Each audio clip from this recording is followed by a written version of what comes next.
dump pass over.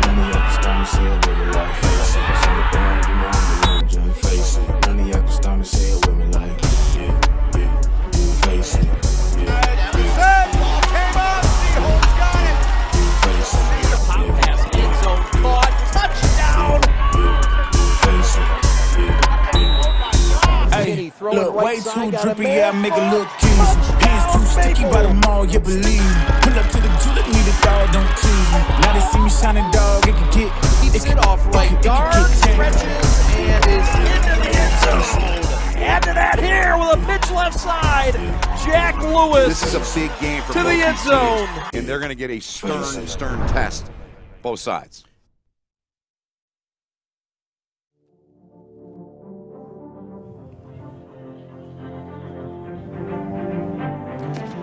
And welcome to Birmingham, Michigan, where tonight a district title will be solved between a couple of OAA rivals that'll meet for the 9th time.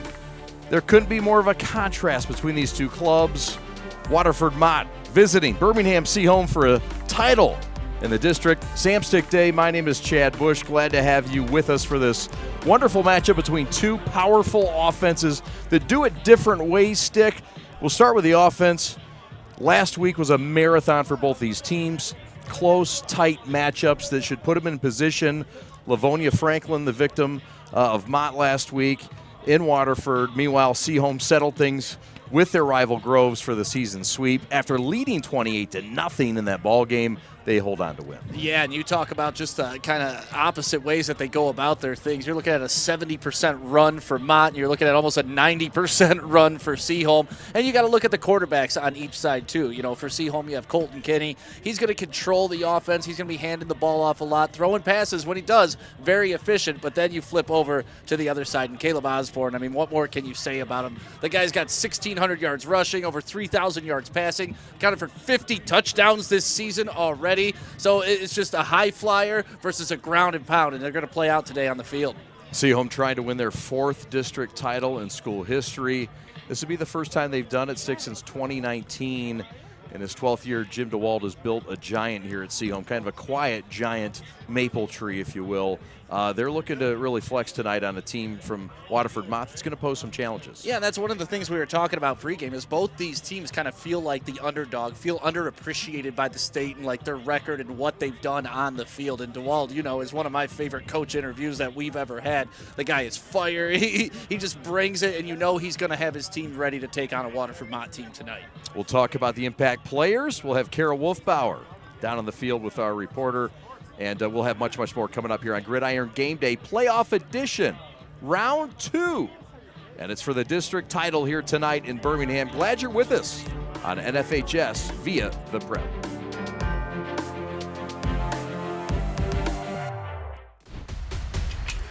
Lowering the shoulder.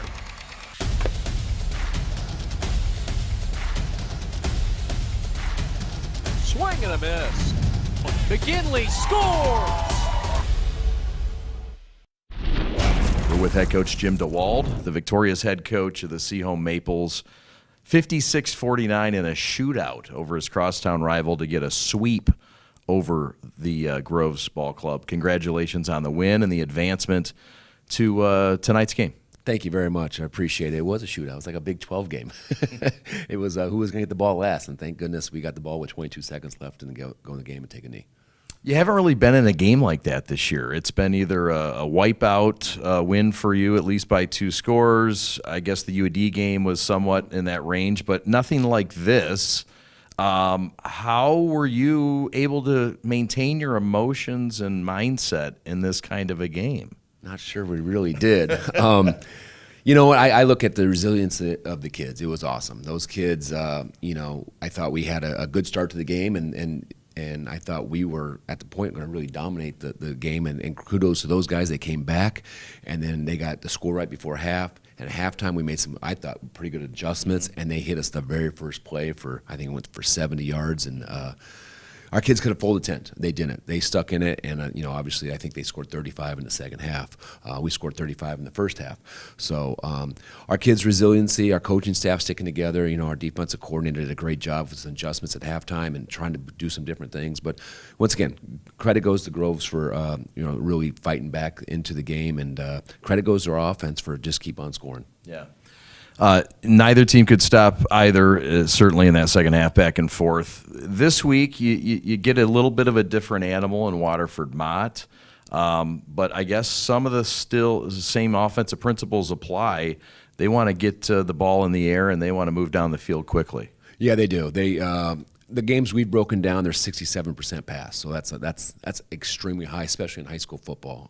That's like passing basically every down. Yeah. Obviously, it's huge. So, and obviously they saw the film from last week, saw us weak in our pass coverage, so we have to shore some things up, and we're trying to still figure out matchups and figure out what we're gonna do.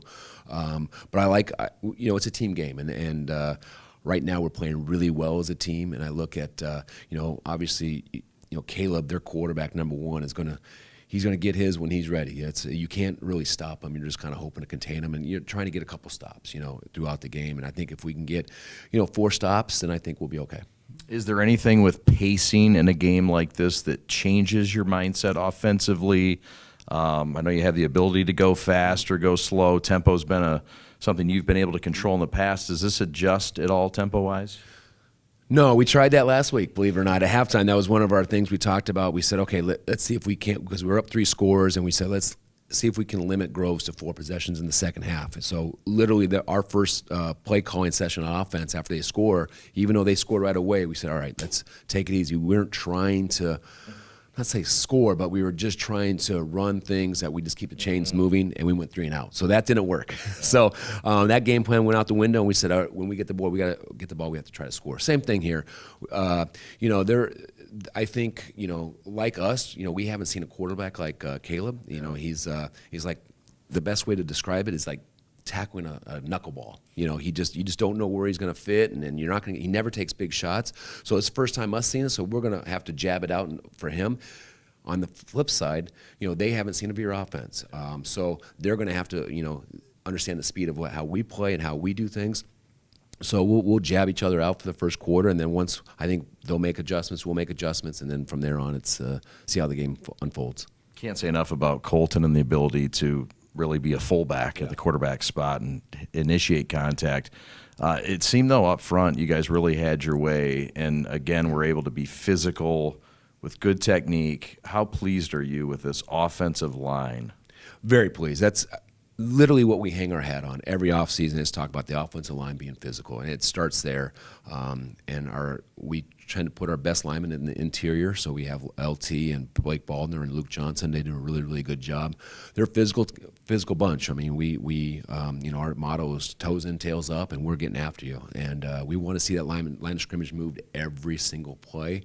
I enjoy it. I mean, I think other teams watch us. They turn on the film. They go, look at this offensive line move people off the ball. So proud of those guys. They fight. They're tough. You just can't show up. I mean, that's got to be a physical mentality from January all the way into the season, and I'm super proud of our offense line. What would a district title mean to you in this program this season? I think it'd be awesome. This year is awesome. We have our new athletic complex here, and our games have been electric. I think our athletic director, Aaron Frank, does a good job of making this like a college atmosphere.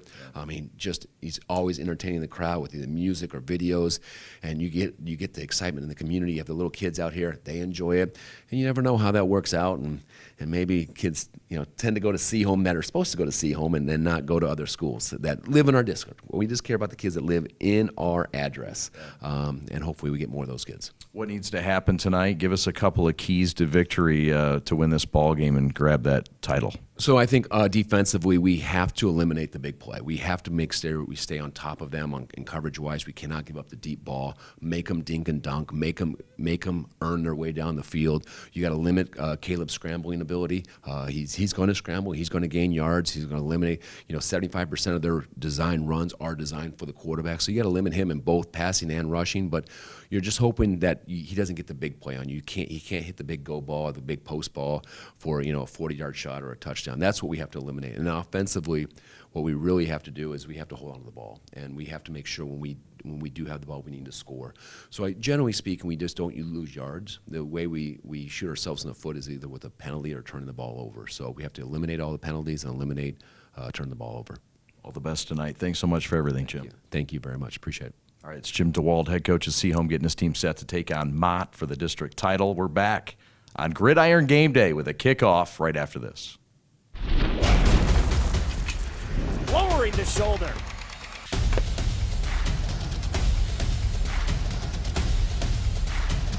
Swing and a miss. McGinley scores!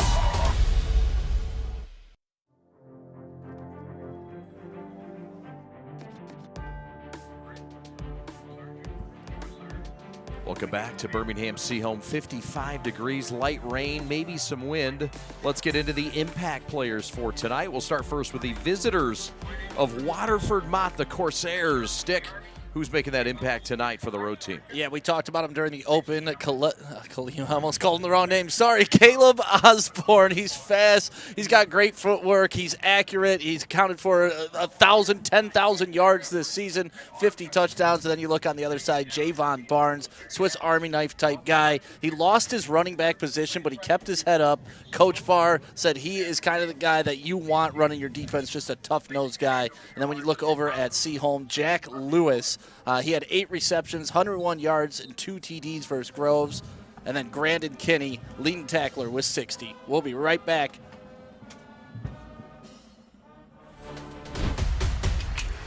Lowering the shoulder.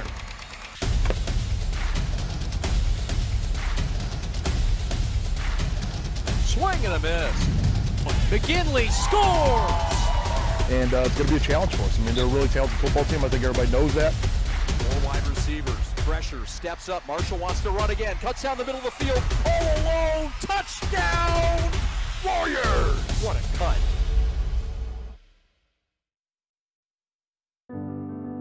Be the best version of yourself. Be bold.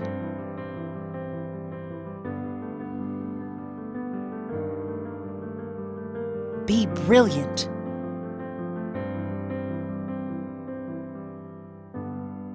Be Birmingham.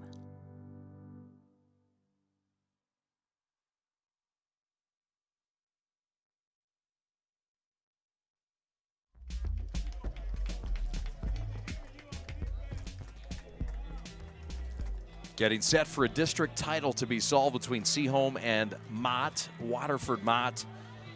We'll revisit the Seaholm impact player, Stick. Who is it this week? Yeah, for Seaholm, it's Jack Lewis. Like I was saying, he had 8 receptions, 101 yards, and 2 touchdowns versus Groves, and timely touchdowns, too, when Groves got back into that game. He's a big play guy, 15 yards per touch. And then you have Grandon Kinney on the other side, leading tackler, 60 tackles on the season, twin brother of the quarterback, Colton. And not only is he a great football player, a D1 baseball project. Absolutely. Very talented crew. We've got a talented crew as well. He's Sam Stick Day. We'll have Kara Wolfbauer soon. She's on the sidelines doing reporting tonight. Alex Westfall, your executive producer. Seaholm taking the field in search of their program's 4th district title. They last did it in 2019 under Jim DeWald. And Stick, they'll look to get things going here at home. You talked about the matchup with the offenses being such different styles. We'll see Seaholm's offense first. And excited to see how the defensive Mott matches up with this offense that has been dominant and put up a lot of points last week. Yeah, last week they got out to a 28-0 lead and kind of held on to it throughout the entire game. This week is going to be a little bit different because if Mott gets that ball and they start putting up points at a high rate, you're not going to be able to hold on to a 28-point lead. You're going to have to kind of assert your dominance. So it's going to be interesting to see how this game plays out. Let's go down on the field to Kara.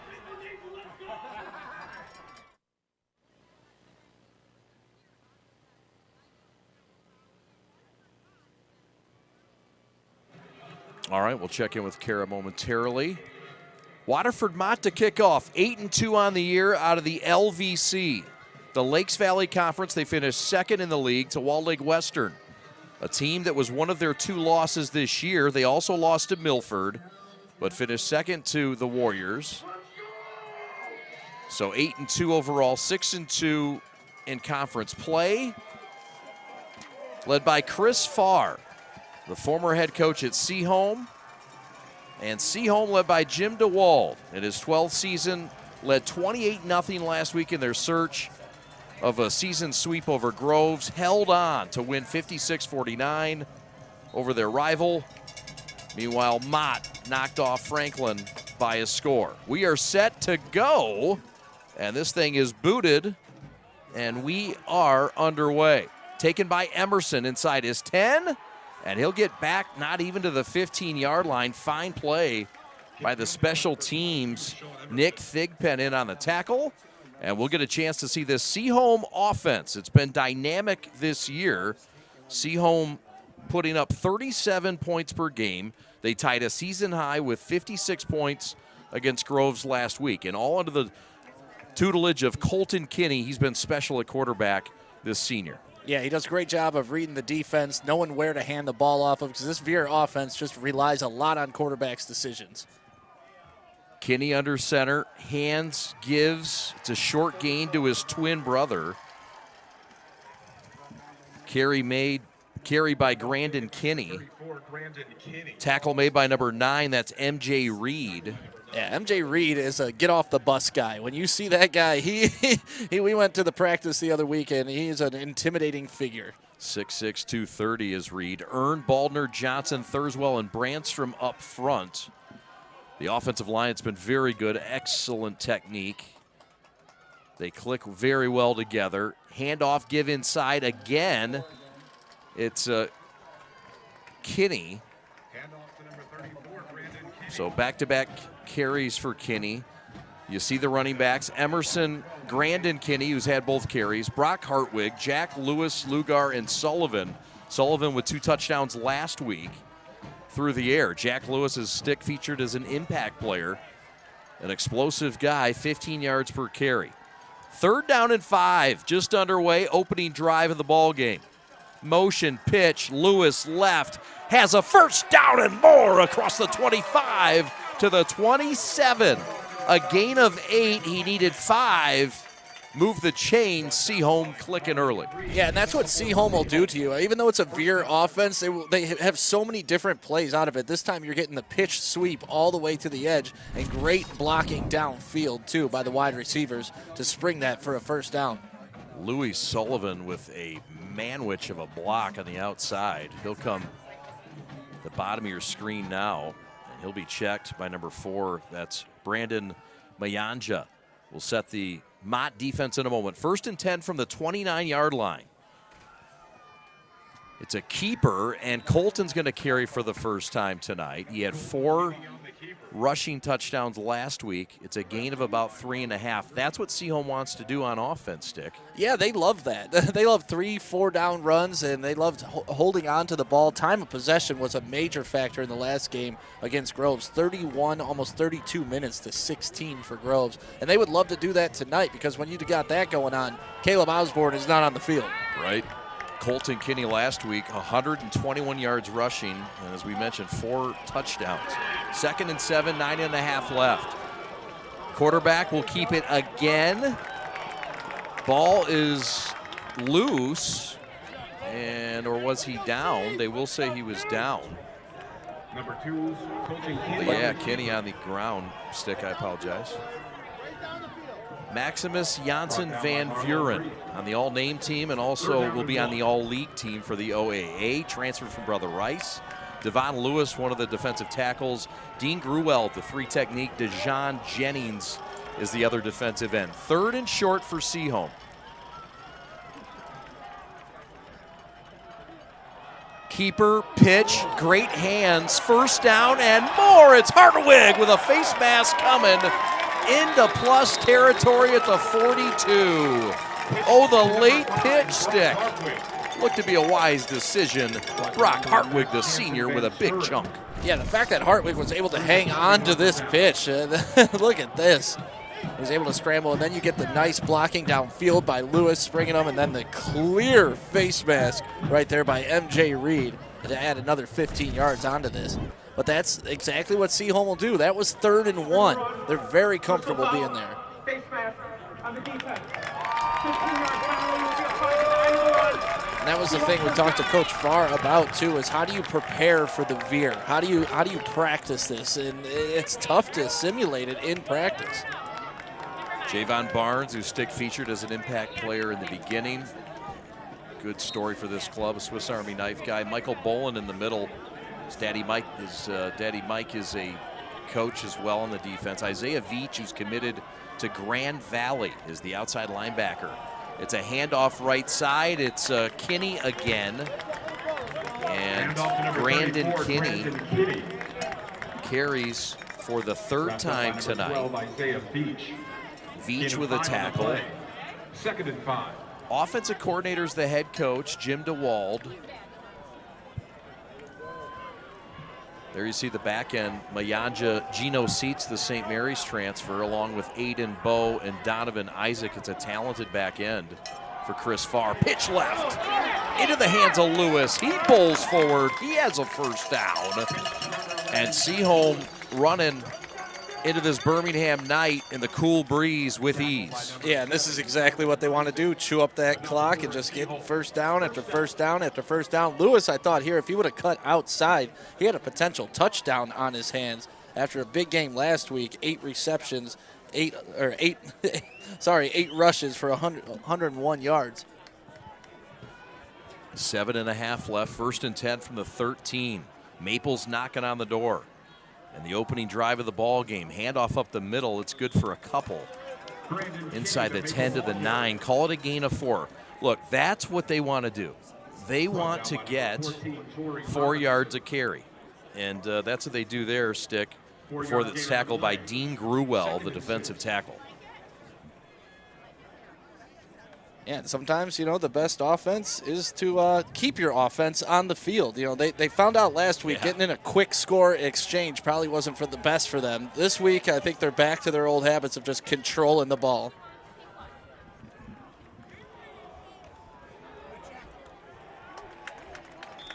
Lewis will try the middle. He'll have a few. It'll set up 3rd and short again. Seaholm, the OAA Blue Division champions this season, 4-0 in league play, 9-1 overall, trying to win their 4th district title in program history tonight. Last time they did it, 2019, and that ball club advanced to the semifinals under Jim DeWald, the Southern California native. Now this is where Seaholm got tricky last week and threw the ball. Nothing tricky here. It's Colton Kinney up the gut, trying to get to that 1st down marker. He's close, but he didn't get it. Fine job up front. Stout defensive stop by Aiden Bowe, the safety. Yeah, but when you're Seaholm and you're down this close in short yardage, this is 4-down territory. You get a good look at it here. Colton Kinney decides to keep it, and just great team defense, tackling everything through the line of scrimmage. 4th and short from the 4. Kinney, quarterback keeper. 1st down and still going. Down to the 1. It's a gain of 3. He needed 1. And Seaholm continues to churn out the drive and hog that pigskin. It's just body shot after body shot after body shot, and then eventually the opponent hits the ground, and here you see Colton Kinney just using his strength. We saw it last week. This is a determined young man, and he's got a lot to prove to a lot of people. Colton Kinney with 805 yards on the ground this year and 14 touchdowns. Pitches right side. Hartwig is into the end zone. Touchdown, Maples! 6-0 Seaholm on the Hartwig scamper. And the offense hasn't slowed down from a week ago, Stick. No, and just when you focus on Colton Kinney, what happens? Hartwig comes around on this swing screen, or pitch sweep for a touchdown. But that's the thing with this Veer offense. It's not just a dive left. It's not just a dive right, fake up the middle trap. They attack you on every single possible angle. Hartwig's 4th rushing touchdown of the year. The extra point is up, and it is good from Wesley Billings. So a 13-play drive, all rushes, and here's the final touchdown here, partner. Yeah, great blocking up front. Hardly touched on his way to the end zone, and he had a couple big carries on that drive. I mean, probably the play of that drive is him holding on to that pitch that probably was going to set them back a good 10, 15 yards. So 6 minutes, 57 seconds, pretty much a 7-minute drive to start the game. And Seaholm doing what Seaholm does, eat up clock, play their style of football, and with little resistance. The 4th down play, Stick, was the play if you're going to get it, but Kinney tough to stop on that sneak. Yeah, and if scoring on your first possession, that's demoralizing enough. But what's even worse is when you're sitting over there in your Waterford Mott and the game just hasn't really started yet. Your offense hasn't taken the field. You're 7 minutes into the game. Like, that in itself just takes all the energy you had built up before the game and kind of dulls it. We'll see how this Mott offense responds. It's been a potent offense this year. Put up 56 points against Southline East earlier this year. 41 last week against Franklin. I like how they have 3 men deep. It's a Billings pooch to the 31. It's fair caught by number 5. That's the running back, Mike Bolin. He doubles as a linebacker. And here we go. Caleb Osborne. We get a chance to see now the Toledo commit, 3-star quarterback, one of the finest in the state of Michigan. He's up for some awards. He's a tall drink of water. He's put together well. We saw him at practice. He's a get-off-the-bus guy, as you like to say, but he's also a get-it-done-on-the-field guy. Yeah, and you can tell his numbers reflected and his work ethic. That's what his coach is just talking about, is just how much he puts into every single game. Quick throw. This is what the Corsairs like to do. It's a flip left side to Jordan White, the running back, the sophomore, and he scampers for about 7 on first down. Yeah, and that's kind of their handoff. It's a long handoff, but that's kind of their running game when it comes to Waterford Mott. It's like Seaholm. They're similar, but they're different. It's an interesting matchup. It's a controlled passing game. 70% of the offense is through the air. Osborne has accounted for 50 touchdowns this year. That's right, 50. 29 passing touchdowns, 21 rushing touchdowns. Slant route here caught. Watch out. Open field, he could go. This is Aiden Bowe down the right sideline, and this game is about to be tied. That's the ever-dangerous Aiden Bowe getting loose, and it's a 66-yard touchdown pass. And we're tied it up just like that. Strap it up, buddy. Buckle up. We're going for a long haul. Yeah, and I was just saying, sitting over there, you kind of get wary. Nope, sorry. Not for Mr. Osborne. He comes out firing, and then, of course, number 3 takes it to the house, and great blocking downfield by his wide receiver crew. 61-yard touchdown pass and catch. And Bowe is into the end zone. Here comes the extra point attempt, and it is good. Somehow snuck through that left upright. That's Benitez, the junior kicker, who's knocked home his 25th PAT in 28 tries. Here's another look at that touchdown. Yeah, I mean, Osborne does a good job getting on the ball, but Bowe does the rest. Look at that cutback right there. Then you see some great down-the-field blocking by number 7, Donovan Isaac, to get him into the end zone. And you got to give credit to the holder, too, on that PAT. But this is kind of what we saw last week, but Groves didn't spread it out early. Groves kind of wanted to go toe-to-toe with Seaholm early. They found out it didn't work, getting down 28-0. As soon as they opened up the offense, they were scoring points at will. So it's going to be interesting to see if Seaholm can endure all 4 quarters of this type of football. Yeah, it's a different kind of animal. And you have to wonder about the impact tonight. We have not had rain, but you never know. Could be some conditions brewing up. We're tied up at 7 with 4:17 left. It was a 46-second drive. It took just 2 plays, 68 yards, and Mott is in the end zone. Not much time for this Mott defense to rest. The kickoff to Emerson at the 7-yard line, up the left sideline, and tackled across the way. Fielded by number 22, Sean Emerson. Tackled by Aiden Mercado-Wims. Tackle made by number 13. Mercado-Wims. All time, this is the 9th meeting between these two schools. Seaholm has dominated the series. They've won all but just one game, and that one meeting that they lost was back in 2005. And Mott's only win, or excuse me, in 1999 rather, 41-21. And here we go. Second drive of the ball game for Seaholm. Trying to win their 10th game, and that is a tackle for loss. A rare negative play, but it's a tackle by Barnes. Tackle by number 24, Javon Barnes, the senior, the guy that Stick highlighted in the open.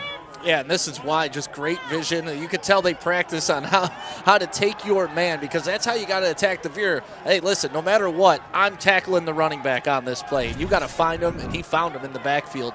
A big negative play, because this is where Seaholm gets in trouble. They're really not a pick up 15 yards on a play type team. They're more kind of pound it, pound it, pound it. Yeah, 2nd and 15 is a challenge. They can do it, though. Yep, run-dominated offense. They average 304 yards per game. And this is another negative play.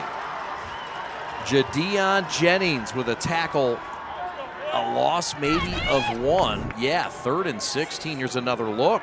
Yeah, he almost wasn't blocked. He shed his blocker and just lined up the quarterback, and there was not a pitch by Kenny on that play, and 2 negative plays in a row. So now you got him really where you want him if you're Waterford Mott. But we have seen Seaholm pass, and they're pretty efficient. They have been. It's a 4-3 defense. 3rd and 16. Kinney sets up the screen, and it's just over the head of Emerson. Incomplete pass, 4th down, and a shutdown defensive series for the Corsairs. Yeah, after that first drive, you've kind of got the feeling that Seaholm was going to have their way all day with Waterford. Well, that was a huge drive, but I think what sets the tone is that negative play. Yeah. You got to get one of those against Seaholm to put them off their time and down in distance.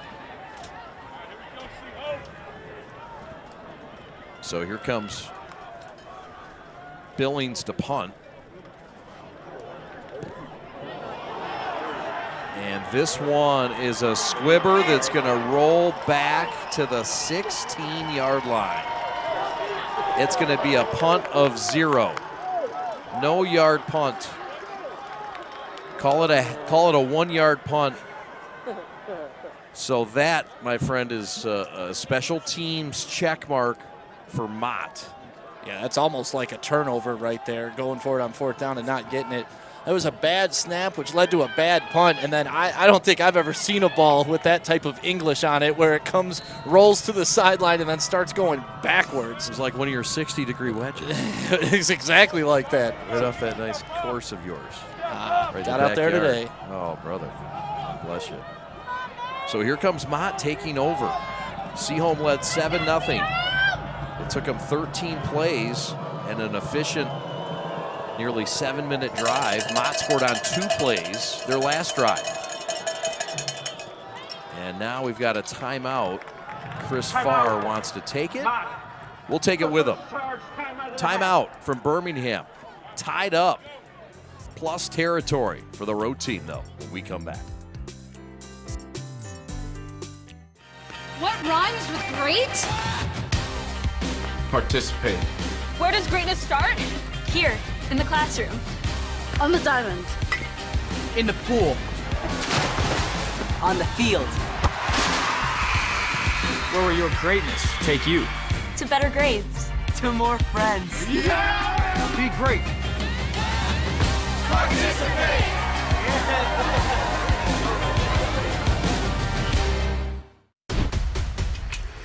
Lowering the shoulder.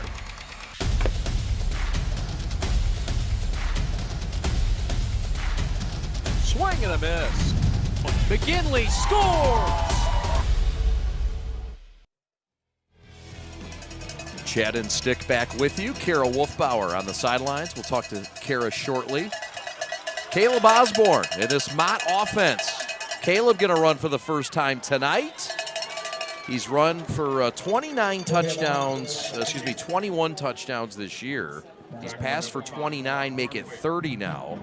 There's the offensive line for him. Jimenez their best, the left tackle. He's a Division I prospect. Spruill and Logan Hunter in the middle. Logan Hunter, somebody that really has impressed. It's his first year of varsity football. You see the skill position, Jordan White, Michael Bolin. Geno Seats, a guy who had 3 touchdowns last week. The Orchard Lake St. Mary's transfer. Donovan Isaac, the Wayne State commit, has had a big year. And Aiden Bowe with a 61-yard touchdown already in this game. 2nd and 7. Osborne gonna run it. Right side, has the sticks, first down, has the end zone, touchdown Corsairs. 13-yard touchdown run, Caleb Osborne. He now has a passing touchdown, and he has his 22nd rushing touchdown of the year. Mott takes their first lead. Yeah, and it's almost too easy for Waterford Mott on that. You have man coverage, so as soon as the wide receivers start heading down the field, the coverage goes with them.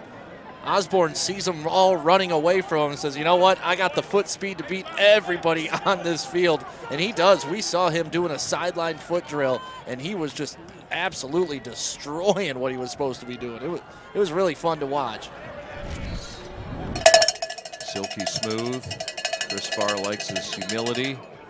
Benitez extra point is up, and it is good out of the hold of Javon Barnes.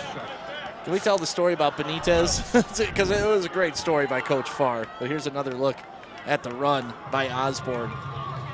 Great view. Just showing you his speed and the way he's able to slither his way into the end zone. But back to the kicker for Waterford Mott. He just kicks all practice, and he wanted Coach to yell at him like a real football player, was the quote. Can you imagine that? A high school kid going up to his old coach like, come on, Coach. Quit being so nice to me. I want you to yell at me like I'm a real football player. Sinan Benitez, who is the kicker, they found him in gym class. One of the players, a kid was, as you mentioned, a soccer player, and a kid called Coach Farr and said, look, you got to find this. We saw this kid in gym class. He's going to be our kicker. Coach Farr said, hogwash, that's enough. I hear that all the time. He can't kick. He came out, and Coach said, yeah, bring him out. This kid can kick. Yeah. And he has kicked for them all season long, and he wants to be treated like a football player. Yeah, that's right. Yell at me. Guy works really hard. He's a soccer player and was found in gym class. You never know what you might find in gym class. Might not just be an old piece of baloney under a bleacher. It might be your next kicker. Benitez bangs this one inside the 5. It'll be Emerson from the 1. Emerson, who's had a productive career in the maroon and white, takes it to the 20. Tackled by Jaden Laws, the sophomore. And that's where Seaholm will take over in search of trying to tie this thing up, Stick. Yeah, they really just got to get back on track. And, we talked about the negative plays early in the last drive. That's what put them behind the sticks, and it's really hard for them to overcome that. So here they just want to get back on track. 4-yard drive or yard possessions at a time, and they'll get their first down and keep grinding and grinding and grinding. The winner gets the winner of Dexter and Carlton. Inside handoff and a burst by Kinney. Kinney with a gain of 9 right off left guard. And Seaholm really hasn't had many problems on drive 1, but drive 2 was a little difficult. Yeah, well, this one they started out with a positive play, and now with 2nd and 1, the whole playbook's open. You could do your little trick passes that you do, run it right up the middle, get your first down, or try to hit the edge where you've had success. It's a run-dominant offense. 304 yards per game is what they average. 5 players have 300 or more yards on the ground for Seaholm. But the pass, well, although they pass attempt 3 times a game, handoff right side, first down and more, still on his feet. Sean Emerson into plus territory to the 44-yard line. A burst by the senior.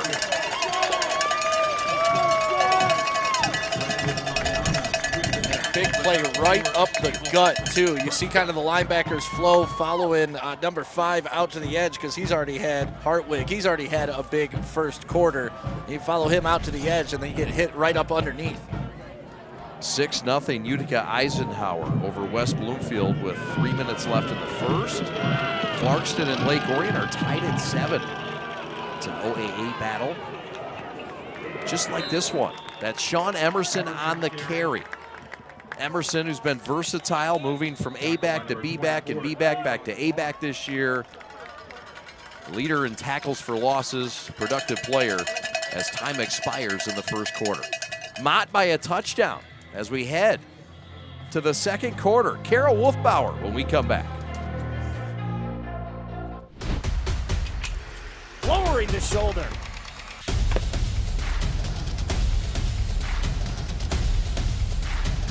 Swing and a miss. McGinley scores! And it's going to be a challenge for us. I mean, they're a really talented football team. I think everybody knows that. 4 wide receivers. Pressure, steps up. Marshall wants to run again. Cuts down the middle of the field. All alone. Touchdown! Warriors! What a cut. Welcome back with us here on Gridiron Game Day. My name is Carol Wolfbauer, and now we're watching Waterford Mott versus Seaholm with a score of 14-7. Now, there could be possible gusts of up to 30-mile-per-hour winds tonight, with Waterford Mott's offense being mainly about 70% passing. We'll see how that affects their game tonight, but their quarterbacks are their main lines of defense, so we will see which quarterback comes up unmatched tonight. Send it back up to Chad and stick up in the booth. Yeah, thank you very much, Carol Wolfbauer. It does pose an interesting point. The weather could play a factor. Mott, so far, so good, Stick, but if they got to whip it and the wind continues to roll, might favor the home team Maples a bit. Yeah, it could. Mott is building a slight lead right now, so maybe that's their strategy. Get up early before the weather hits. They got up early last week, did Seaholm. Quarterback Colton on the carry for a first down. It's a healthy gain to the 32, call it a gain of 9.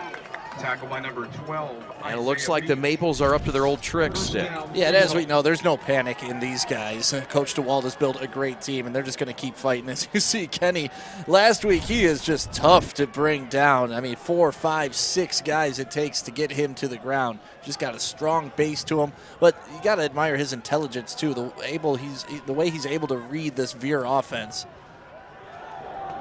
It is something.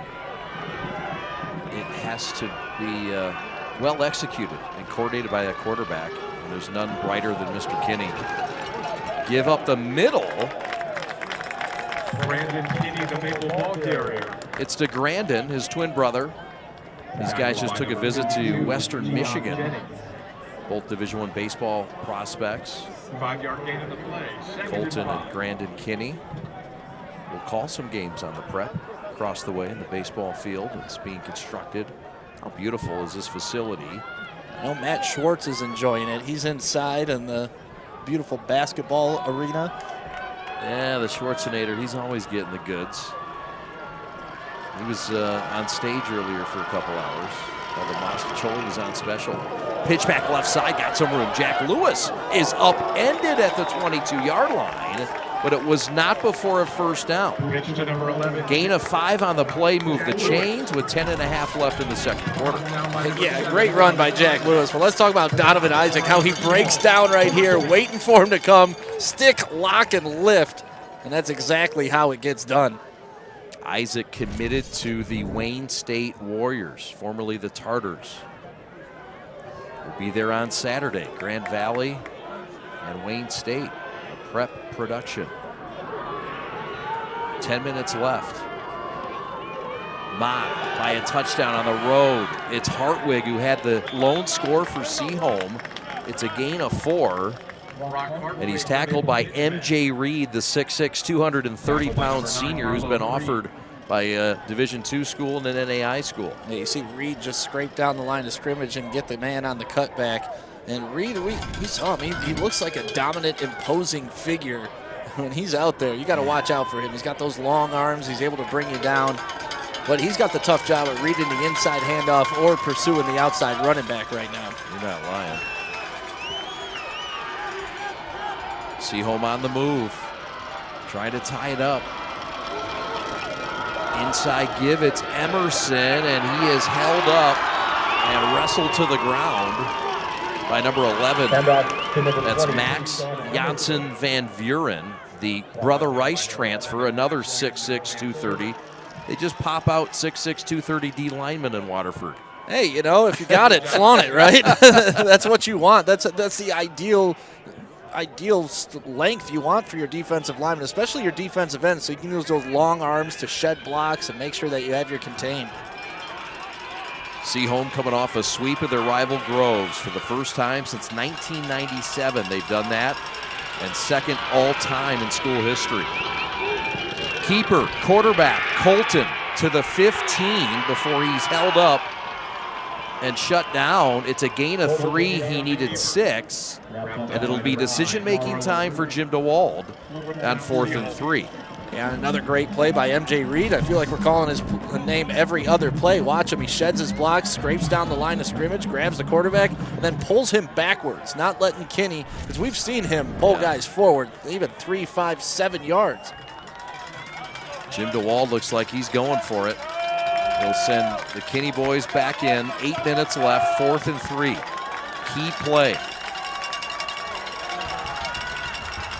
Motion, Colton keeps it, hops, slides. Did he get there? It's close. He had to get to about the 11 and a half. And I don't think he did. Turnover on downs. The Corsair defense stops Seaholm deep in their own territory. Huge stop. Huge stop right there. It was that number 9 yet again coming down and making the play. Let's get a look on the replay here. You have Kinney keeping the ball, and there you see him. He's just causing havoc out there. Number 9, MJ Reed, able to get in front of Kinney and stop him from getting that first down. And that's another big turnover for Seaholm because they haven't shown that they can stop Mott at all. Mott's run 4 plays the whole game. 2 touchdowns in those 4 plays, both 2-play drives. They'll start from their worst field position at the 13. Hitch route left side caught, slippery, and a fight forward.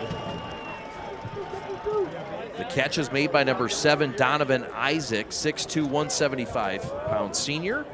The defensive front, Thurswell, El Sharnobi, Johnson, and Earn. That talented defensive front. And the linebackers feature Hartwig, Ralph, Roberts, and Kinney. I know you're a big fan of Mr. Roberts. The back end is Lugar and Emerson, the corners, along with Lewis and Robbins, the safeties. 2nd and 3 for the Corsairs on the move. Up by a score. Handoff, left side, nothing doing for Jordan White. The sophomore at 5'5" and a $130 soaking wet. Couldn't go very far. It's a talented offensive line for Mott. Seaholm up to the challenge there. Yeah, definitely, but I'm shocked that they ran it there. They've had so much success passing the ball. That was their first run of the game, and I'd go back to passing if I was Waterford Mott, especially since we kind of talked about it during the break. Seaholm's cornerbacks are playing about 10 yards off. Yeah. Look at the bottom of your screen. Look how much space there is. Yeah. Quarters, safety high look, and now we got a...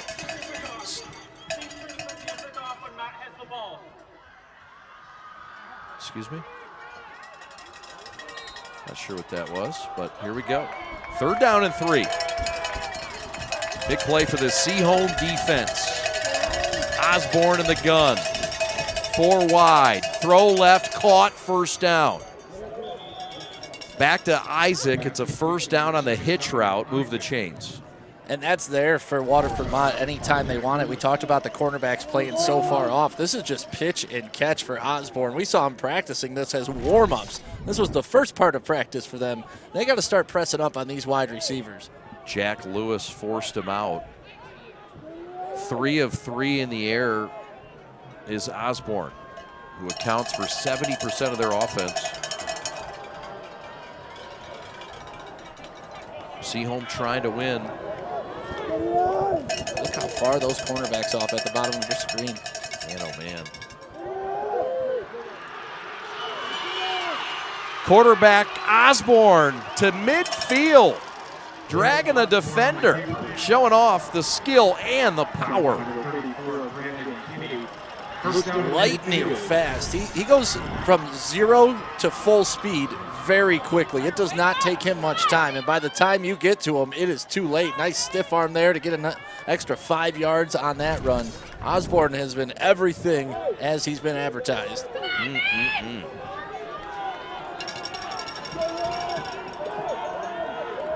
3 rushes for 41 yards for Osborne. 3 to the right, 1 to the left. Against this 6-1 defense. Pressure! Throw up and out of bounds. Osborne just wanted to get rid of it. Seaholm bringing pressure, something they were unable to do against Grove Stick, and it cost them. Well, and that's one thing you do against good quarterbacks. I mean, we've seen it from Tom Brady to Patrick Mahomes in Super Bowls. When you put pressure on those guys, it messes up their timing, it messes up their rhythm. So you know what it's going to do to a high school quarterback. So you know me, I'm a big fan of pressure. You are. You handle it well. I put you under a lot of pressure in this booth. You do, man. It's like a pressure cooker. It's tough. You and Alex Westphal. 2nd and 10 from the 50. Osborne in the gun. Gino Seats at the bottom of the screen. He was the big star last week. This time, corralled and tackled. That's that's Jordan White, number 2. It's a gain of 5. It'll set up 3rd and 5. Osborne still just 1 miss through the air. Solid tackle there, Stick. Secured. Yeah, that play has big potential, though, if Bo was able to pick up his block right there. If he's able to pick up his block on number 15, Nathan Walsh, that is almost a home run play. They put Walsh out there at corner. It's a bit of a tweak, let's say. He's not done a lot of that this year, but they like him matching up with a bigger Gino Seats. And at times, Donovan Isaac. 3rd and 5. Timeout or a flag. I don't know which one came first. It's a timeout, no delay of game. We'll take timeout with them. 4.5 to go from Seaholm. 3rd and 5 when we come back to Birmingham. It's booming on a Friday night. Come on out, won't you? Be the best version of yourself. Be bold.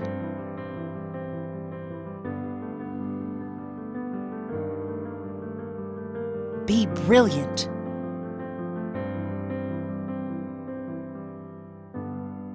Be Birmingham.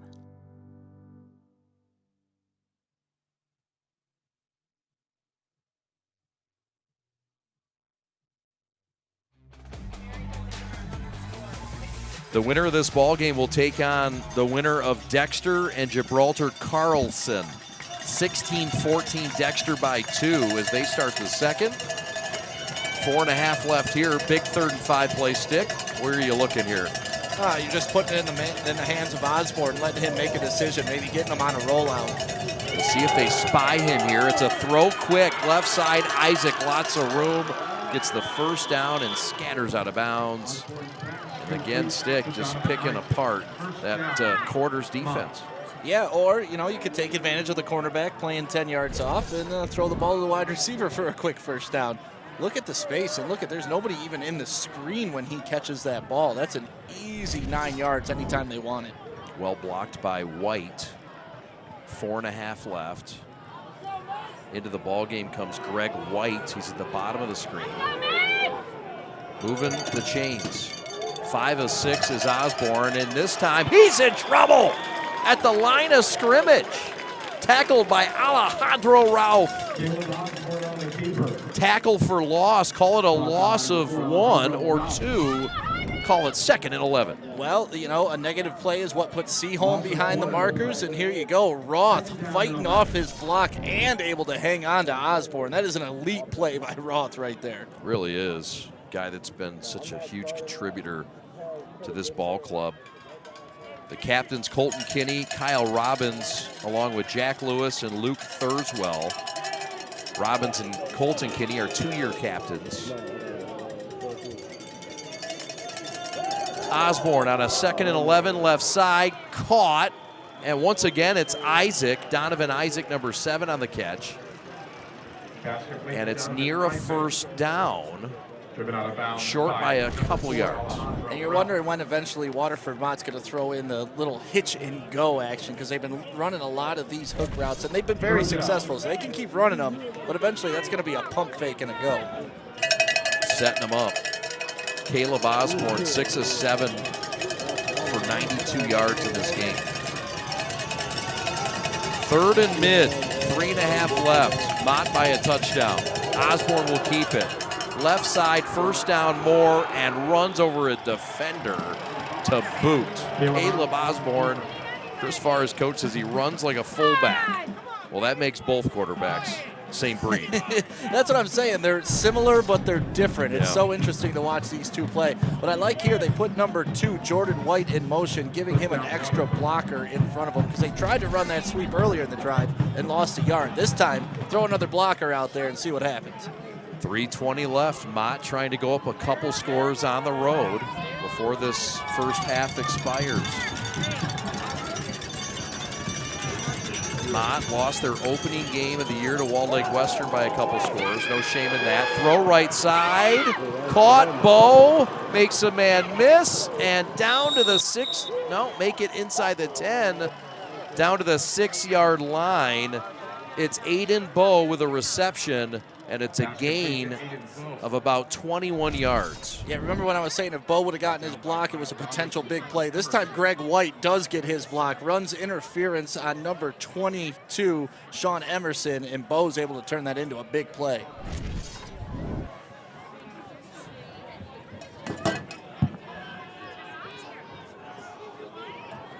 Four wide, Osborne in the gun. 2:40 left, 1st and goal from the 7 officially. Jet sweep pitch back to Bo. Hot hand keeps it, and he's in trouble, and this is going to be a hold. It's a hold coming up, and a whole lot of trouble maybe here, Stick. What'd you see? I saw a block in the back that I think they're going to call on the wide receiver, chipping down number 7, Donovan Isaac, I believe they're going to get for this. At the top of your screen, you're going to see it coming in right there. Yep, number 7 on number 1, or number 4. So that's going to add another 15 yards. Holding on the offense. The penalty You owe me a cold Kool-Aid. I do. You better hang out in Birmingham tonight for Elio's birthday. I was completely wrong on that. I thought that was an illegal chip in the back, but you saw a hold. I had a 50-50 chance. You were right. However, that does not, I believe, they declined the penalty. So 2nd and 12. 2:20 and a rolling clock. Seaholm trying to make a stand. Play action, Osborne. Gonna pull it, run it, and get tackled at the 9. It's a gain of 3. It'll set up 3rd and goal from the 9 with 2 minutes left. Yeah, you know what? The smaller the field gets, the better Seaholm can defend it, right?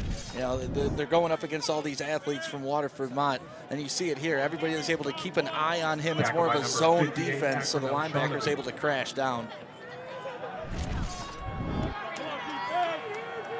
Tackled by Luke Johnson.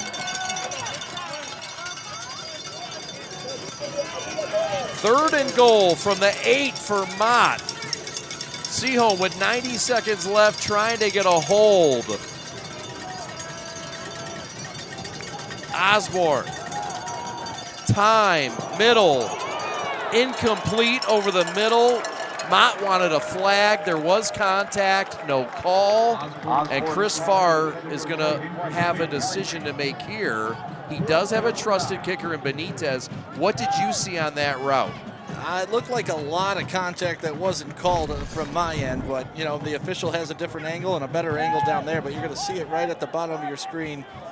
Contact was there a little bit early. Might have been taken into consideration that the throw was over his head. I would tend to agree with you, there was contact. They're going to send the offense back out. Mott's going for it, 4th and 8, or at least showing it. Osborne to the gun. Looking, pulls it down, runs to the 1, shut down, stopped on downs. The Maples hold, the Maples hold. A stand at the 1, Osborne stopped, and Seaholm gets a huge stand with 1:11 left in this half. Looks like even if they would have scored, there was an illegal shift. But here you get a look at the play, and a great defensive play by Seaholm. And that's what I was talking about. When you're down here at the goal line, all the defenders can face the line of scrimmage and close in. And Kyle Moore took advantage, tackling them at the 1-yard line. Man, how about it? So a win for the Seaholm defense. What will this offense do? They're not built for 99-yard, 1-minute drive stick. Yeah, but they do have it in them. We've seen it before. You know, we've featured some players that can go the distance and have a big yak, as we like to say. Let's see what they choose to do. It's a conservative play up the middle. It's kind of a feel-it-out play. Hey, if we bust this one, maybe we'll start going for it. But let's at least get off the goal line. That's right. Seaholm does have all 3 of their timeouts. It's just a gain of 4. Jim DeWall says, look, we want 4 plays. Even if we're down 28 points and there's 2 minutes left, we just want 4 yards. He says, as crazy as that sounds, that's all we want to do. Well, I mean, there's some beauty in that, right? You know, just you're focusing on exactly what's in front of you and not trying to, you know, my old boss used to say, you can't eat the whole apple at once. Absolutely. In fact, apple, boy, you got me thinking about apple pie. My wife bought a delicious apple pie today, and you know what? Yeah. That's just, you shouldn't be doing that. I'm sorry. I had no idea. Thinking about that thing. 25 seconds left. A timeout has been called.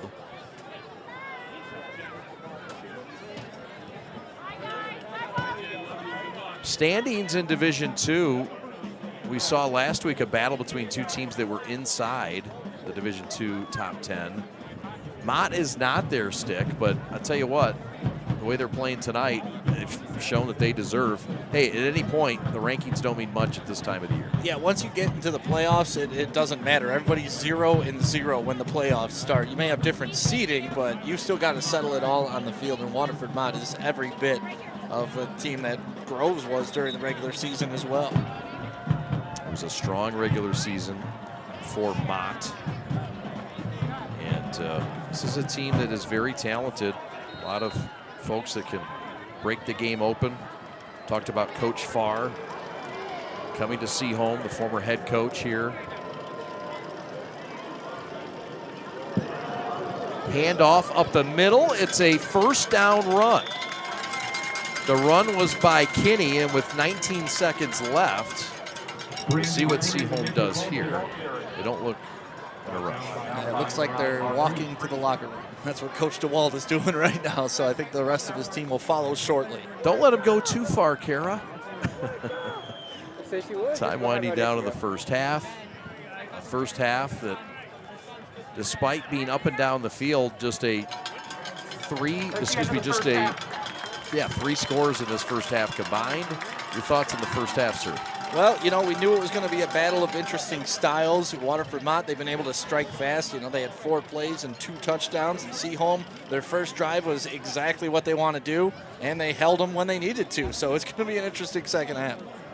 We'll have Aaron Frank, and he'll take us around all the improvements. We saw the development early in August, and now we're going to see all of this coming to fruition. We'll talk to Aaron Frank at halftime. And we'll also talk to Spencer Adams, the defensive coordinator in his 5th year at Seaholm, doing a fantastic job But let's go down to the field to Kara Wolfbauer standing by with head coach Jim DeWald. Kara? Thanks, guys. Joined by Coach Jim DeWald now. Just give us your thoughts on the first half so far. Yeah, I think I think we stalled out on the drive before the last one. I think, truthfully, I don't know what happened on that. We struggled up front a little bit, picking up a stunt they had. We had one. We tried to get a little too cute on our second drive with some false motion. They got us, and then we got behind the chains. And the next drive, I think they got a little cute on some stunts, and we mishandled it. Defensively, I like where we're at. I mean, that was a big stop right there, right before half. So, they're dinking and dunking us, which that's kind of was our game plan, to make them stay underneath and see how long they can stay poised and stay underneath. But we got to maybe start taking away some of that underneath stuff to make them go deep a little bit. Thanks, Coach. Good luck going into the second half. All right. Thanks so much, Kara. Appreciate that. At halftime, it's a one-score game, 14-7. Coming up, Spencer Adams, along with Aaron Frank, Stick and I, come back with some analysis and some highlights of the first half. Thanks for watching on NFHS via The Prep.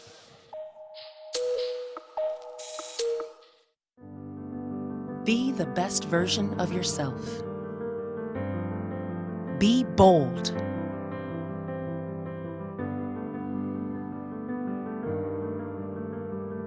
Be brilliant.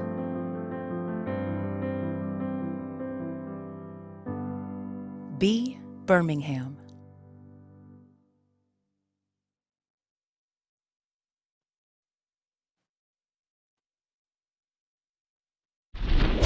Welcome back to Birmingham Seaholm High School. We're with the athletic director, Aaron Frank.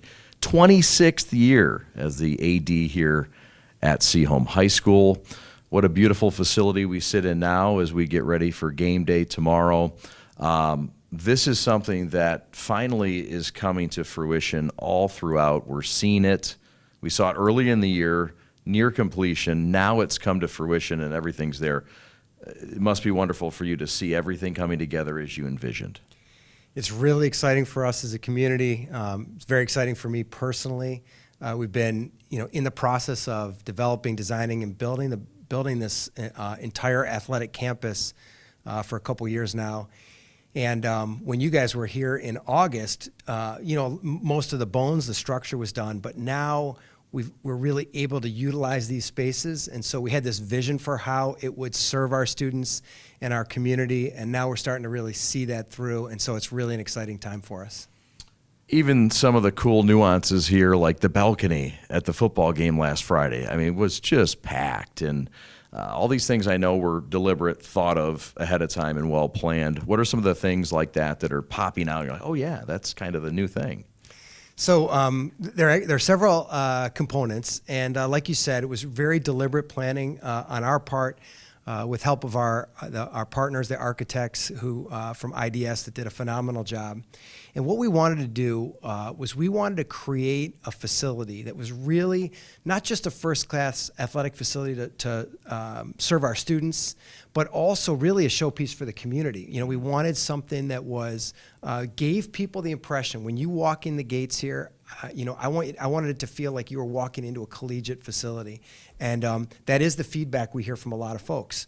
So there's a lot of components. The balcony that you mentioned is off of our gym, and we invite folks during a game. It's open, and you come and you can stand and watch the game from the balcony. And it's a really neat vantage point because you're up high, and so you get a view that typically only a coach sees in end zone footage, or you might see in a collegiate stadium or a professional stadium.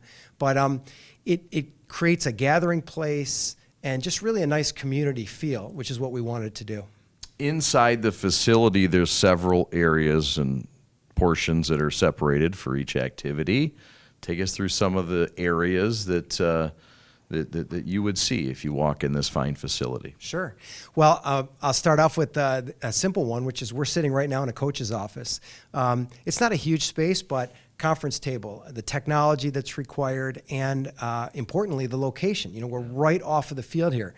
So our coaches can come in at halftime, pregame, and they can work on the things they need to do, and then go right next door to the team and present that information. So that's this particular room. There's some really exciting pieces. I'll start with, or next go to the classroom. So we designed a classroom specifically for our athletes, and it's really a media room. It's a theater-style room. It's large enough to seat our biggest teams, and we have a large video screen, all the technology built in so that our coaches can show film. And we review film typically either before or after practice, and then go right out on the field. So it's the kind of thing our coaches have done for a while, but in the past, you're walking way into the building to a classroom and then way back out to the field. Now it's right here. Another nice thing about this classroom is it's something that every single student athlete at Seaholm can take advantage of. So, some of these facilities are really specific to a sport. That classroom is something that we're going to all use. So speaking of some sport-specific facilities, we have some things that are really exciting for us. We have a golf simulator room. And in our golf simulator room, we have 2 TrackMan devices. And again, it was set up with very deliberate, all of the infrastructure and the appropriate pieces so that both our boys and girls golf teams had places where they can train when the weather's bad, when there's still snow on the ground in the spring, when other courses are not available to us. Our kids are going to have a big advantage in that area. Another area that we're really excited about is we have an indoor batting cage center. So, in the old gym, and many high schools have this, you drop some cages down from the ceiling. And in our case, we have a dedicated room. So our baseball and softball teams will be able to utilize this room throughout the year. Our coaches are able to work with up to 4 students at a time in the off season. And maybe instead of, having to go to some warehouse somewhere that's kind of set up as a batting cage, our kids can walk right out of the locker room and into their own facility. So we're really excited about that room. Let's see, another area is our new gym. So inside of the second level is a huge auxiliary gym. We've got 2 full basketball courts, 2 full volleyball courts.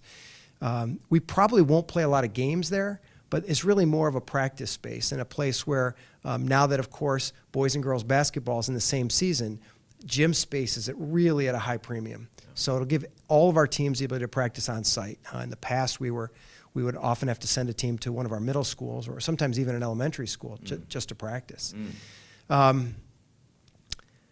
Another real showpiece that everyone in the community is very excited about is our track.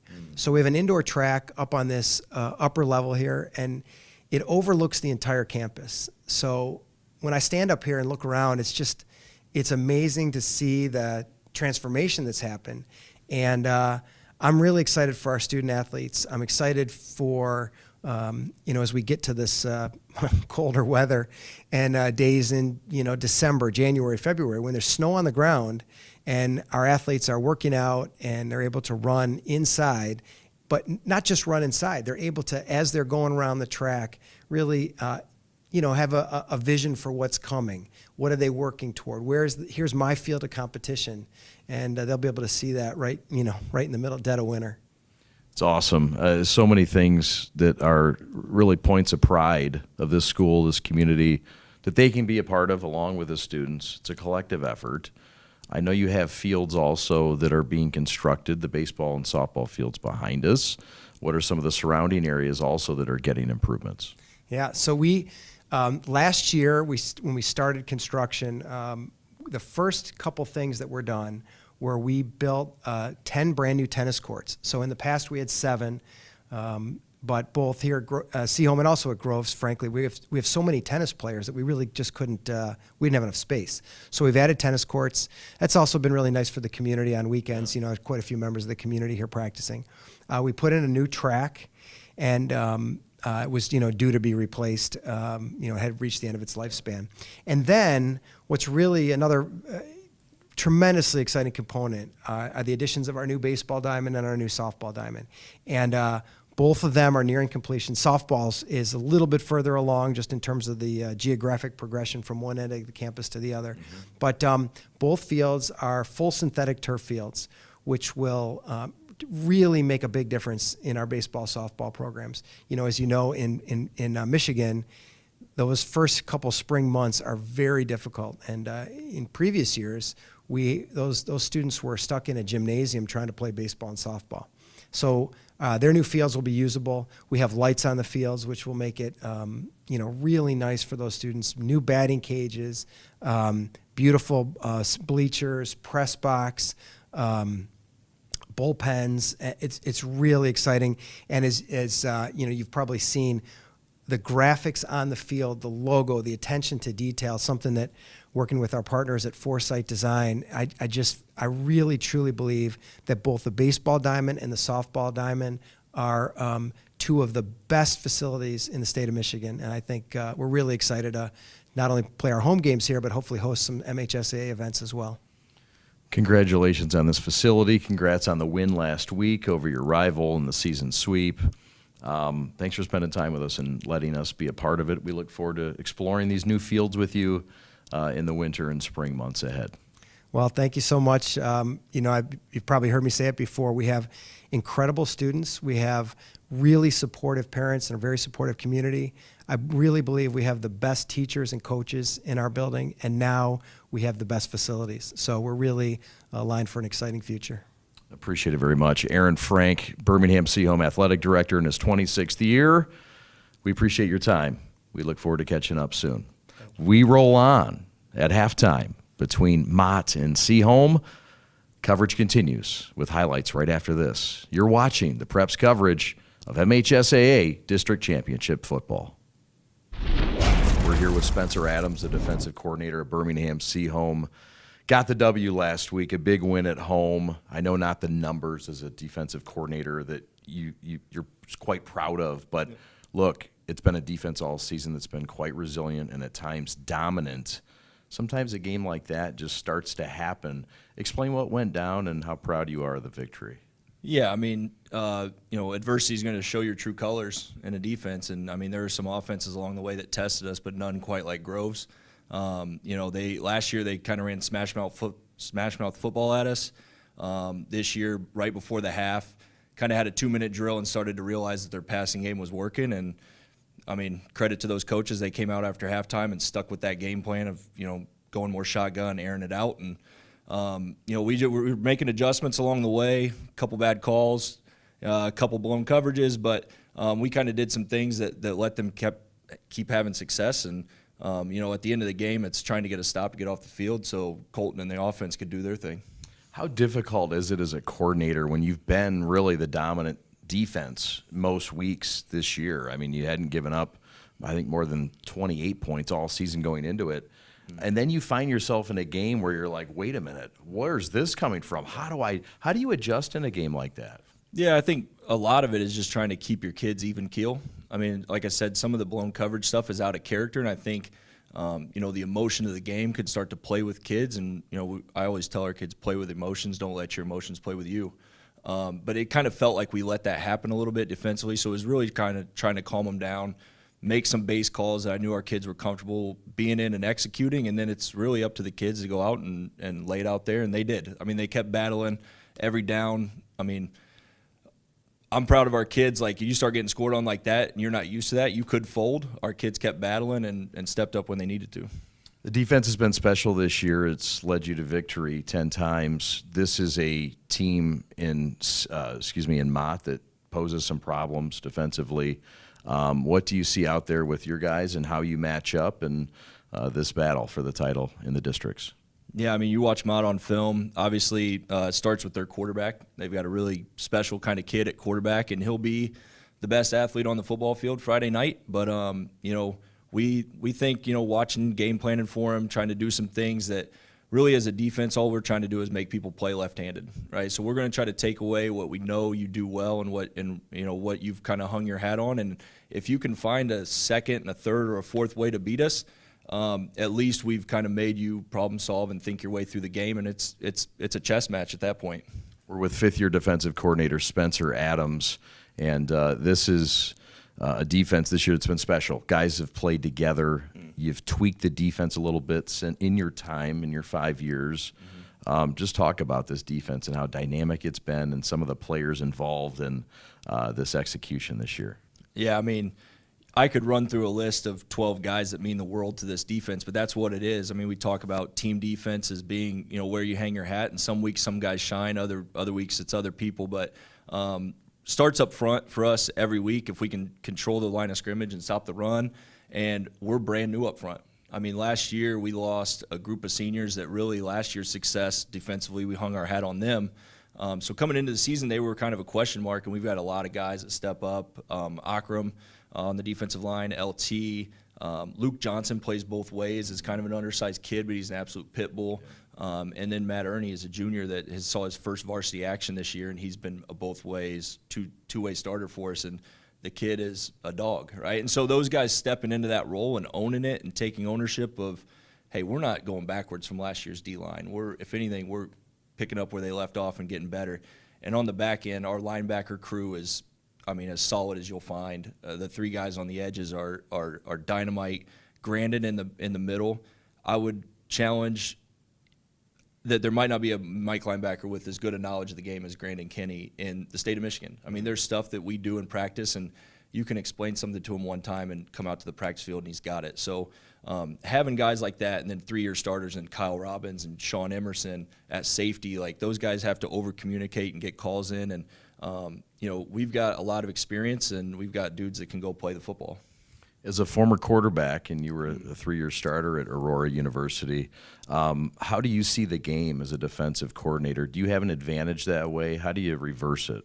Yeah, I definitely think it helps me out. I don't know if it's necessarily an advantage at this point. I've never coached offensive football. I've never been an OC or anything, so all that quarterback experience. But I do think I approach film through the lens of, okay, what is this, like, who are these players, like personnel-wise, what do they like to do, offensive play caller, what's he trying to accomplish when he gets different looks.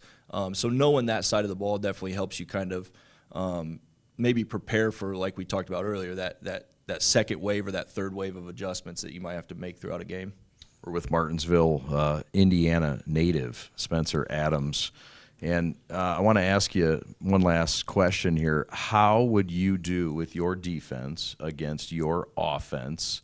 And I'm sure it's probably happened. How do you do against your offense, and how would you like to go against it every week? Well, I would hate to go. I would hate to go against it week in and week out. I mean, it's one of those things where our offensive players and our offensive staff do such a good job of figuring out how a team's going to play them and make adjustments off of that. That if you had to play them over and over again, they're going to find chinks in the armor. They're going to find ways to move the football on you. It is smash mouth. It's downhill. As a defensive guy, I love it because a lot of times they're controlling the clock and running that football. But we go live. We go live in practice. Definitely during camp, and then like once a week, we usually have good on good sessions during the during practice. And I like to believe we give them problems. We don't solve everything that Veer offense can throw at you, but we give them problems. Awesome. Good luck in giving Mott problems on Friday night. Thanks for spending some time with us. You've done a great job. All the best in your future. Appreciate it. Thank you, guys. All right, you bet. There he is. That's Spencer Adams getting set for kickoff between Mott and Seaholm, the battle for the district title in Birmingham tonight. We're back with more on Gridiron Game Day right after this. Thanks, guys. Now we're here with Coach Farr, Carol Wolfbauer here. So tell me your thoughts on the first half so far and what it was like in the locker room. It was really good. We played really hard. Defense played well. Offense played pretty well. We like to put that one in at the end of the half, but we get the ball to start the second half. We got to start fast and a good half of football. A lot of your offense runs off your quarterback, number one, Caleb. How has it been so far with him? How do you feel with the production on his side? Outstanding. He's taking care of the football, getting us in the right spots, playing really hard, playing good team football. Well, good luck going into the second half, Coach. We'll send it back up to the guys in the booth. Thank you so much. Thank you very much. Appreciate that, Carol Wolfbauer. Some highlights from the first half. Stick started with a Seaholm drive, a long one, 13-play touchdown in the end. Yeah, you see Brock Hartwig there getting a good play, holding on to that ball, and then him finishing the drive, putting it in the end zone. But then from there out, it was all Caleb Osborne here with a nice pass to number 3, Aiden Bowe, 61 yards to the house. And just running. Kickoff taken by number 24. That's Javon Barnes, and he's stuffed shy of the 15-yard line. Good coverage. Yeah, sorry, I was still watching Aiden Bowe on that 61-yard touchdown run, but that got us to 7-7, and then, of course, Waterford Mott put it in again, going up 14-7. Big stop before the end of the first half by Seaholm. Mott gets the ball back here, looking to go up 2 scores. It's been a Mott offense that's put up 170 yards, averaging 9 yards a play, despite being doubled up in time of possession. They are outgaining Seaholm and running 9 less plays. Osborne at a 1st and 10 from his own 14. Keeper right side. It's a healthy gain of about 5. Running through that talented offensive line for Mott. Yeah, immediately, though, you see what Coach DeWalt was talking about at halftime. His corners are now pressing the wide receivers on the outside, not giving them that 10-yard cushion, which was by design, we come to find out. Here's a look at Caleb Osborne, picking up about 4 yards. Robbins in on the tackle. Yep. 2nd and 5. See at the top, Chad? Press coverage now. They have tightened it up. And Osborne trying to figure it out, and it's thrown over the middle, and it is caught at the 32-yard line. The catch is made by number 3. That's Aiden Bowe, and it's a 1st down for Mott.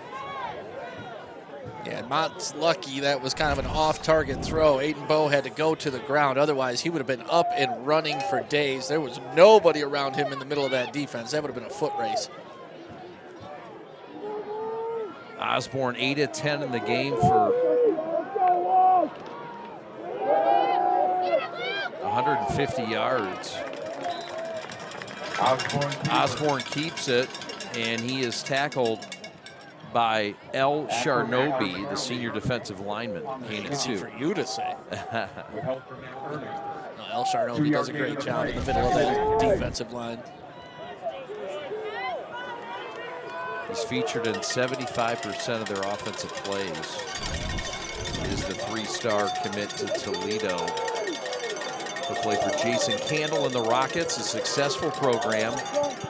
Could have gone to Syracuse, had a Power 5 offer or 2. Throw left side, sideline. Is he in? No, out of bounds. It was a fine effort by Isaac, and it was well covered over there by Seaholm's Jack Lewis. 3rd and 8. I'll tell you, it was a beautiful throw, back shoulder, and I looked like he got his toes down, and that is a clear reception. He got both toes down, and he was in. You might be right on that, partner. Oh, I think if you show that replay again, it's pretty clear he made it, and I thought it was beautiful from where we were sitting. You're right. 3rd and 8. No replay in high school yet.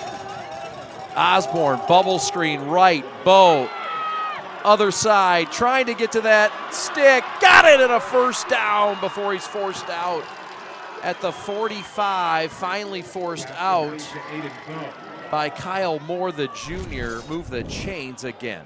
Yeah, Bowe is just showing what speed can do, because that play was not designed to go to the left side of the field. But look at, he changes the entire play around, able to use his speed and pick up the 1st down.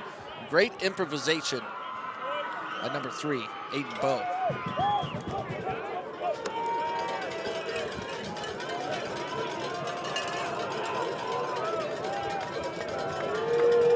Touchdown lead for Mott on the move. 9.5 left, and this is a false start. And it's going to be a false start on Jalen Moore. False start on the offense, number 55. 5-yard penalty. It'll back them up just 5. It'll be 1st and 15. Here's another look. Yeah, just getting ready to pull a little bit too early on that one. 5'11", 255, the senior. Love that he kind of nodded the hat to the official, like, yep, you got me. Trips to the right. It's been a quiet night for Geno Seats. Seaholm has defended him well. Osborne, they have not. He's across midfield. Caleb down the right sideline, out of bounds to the 39. Gain of about 20 on the play. Number 1 showing off. He can do it all, and that's what you're getting out of this. Kyle Robbins comes in here, number 21. He has a chance to make a tackle, but he gets the big stiff arm and hands out another stiff arm to right there, Nathan Walsh, too. 6'6", and just a supreme athlete with the ball in his hands. He's been fun to watch tonight. Bo over 100 yards receiving on the ground. Rushing numbers for the quarterback, he has 84 yards. Back to pass time, crossing route caught. First down and more. And ball is loose, but he was down. Jordan White with a big time catch down to the 10. Gain of 30 on the play. And that was another improv play by Jordan White. His route was designed to go to the outside, and he's just kind of hanging out there. Then he kind of just leaks towards the middle and able to pick up some big yardage. Trips to the left. Caleb keeps left side, corner, end zone, touchdown Corsairs. Caleb's second rushing job of the night, and Mott's up by a couple. It's almost like having a cheat code. You know, if you were playing Madden and you had to create a player, he's the quarterback you want to create. Look at the speed getting to the outside. Great blocking down the field by Donovan Isaac once again, able to give his quarterback the angle to get in, but he just glides with that football in his hands. 94 yards on the ground for Caleb Osborne. It's his second rushing touchdown. His 23rd of the year. Extra point, Benitez up, and it is good. Somehow, they've had a couple come through by a just hair on the chinny chin chin. Yeah, I think that got blocked, but it still had enough power to go through by Benitez. We're going to get a good look at it here. Here's a look at the touchdown, just around the edge. Good blocking by everybody. Gets the corner. No contain. That's been the tough part for Seaholm, trying to contain that man, getting your defensive ends on the outside. It is very quiet here in Birmingham right now. Stick, it was a 8-play drive. Their longest scoring drive of the day. 3.5 minutes.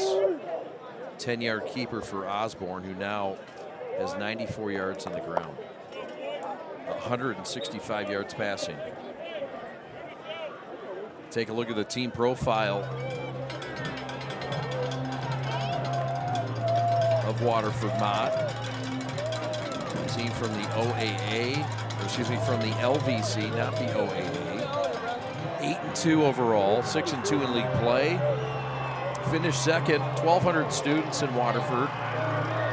2021 district champs. League champs in 2017. You might recall Dayton Baldwin. Guy who's made it to the bigs on IR. If they keep you on IR, you're doing something right. The kickoff by Benitez down to the 13-yard line. Emerson across the 30 to the 37-yard line before he's finally tackled by Thigpen. I think that's 2 kickoffs. We've had 22 on 22 fighting going on, taking them to the ground. So there's a look at Kenny. Now, if you're Seaholm, what are you thinking? You know, because they're not a quick score offense. Stick, he went up for 121 last week, and just 26 yards on the ground for Kenny, averaging 3. Yeah, you mentioned it. What do? It's a running offense. And as I say that, they're going to pass. Kenny looking deep, got a man. Sullivan, incomplete at the 33-yard line. It was well defended and broken up by Bo. They were looking for Sullivan, who had 2 scores last week. Yeah, Seaholm coming out aggressive. You like that here in the second half because they know now that they are going to have to continue to stay with Mott and put up points. And this is why Groves last week was fine when Groves started getting it rolled because they already had that 28-point cushion. This week, they're going to have to play catch-up, and it's going to be interesting to see how they do it. See how they adjust. Second down and 10 for Seaholm. Offense that puts up 37 a game, and that's why Colton Kinney getting his giddy up on the keeper. Gain of 9 on the play, 3rd and short. Yeah, that's exactly what the doctor ordered for Seaholm. Put him in a nice 3rd and 1. Everything's in the playbook, and let's be honest, probably 4-down territory where they are here. So you got 2 downs to pick up 1 yard. That's where Seaholm is the most comfortable. Sure are. Finally tackled by the safety, Gino Seats, the St. Mary's transfer. Tight formation. In the veer. Keeper Emerson, handoff Emerson, and that'll be a 1st down. Add on 15 for a face mask, and the Maples on the move. Yeah, Maximus comes in for the tackle, and he gets a little handsy with the face mask. But that's a nice play for Seaholm here, and that's exactly what they want to do. They want to keep grinding. They want to keep this possession. They want to keep the ball away from Mott and make this a 1-score game. Another look at it here, Stick. Yeah, just a little tug to the right. Seaholm on the move. It was a 1st down run, and they added on 5. 46-yard line. Up the middle. It's Emerson. Wrapped up by Jordan White. Tackled by Isaiah Veach. And Isaiah Veach just did a good job playing his gap right there. He just held his blocker, and what he was trying to do to him, stood his ground, and kind of let the running back run into him. Emerson with a carry. 5 rushes for 34 yards.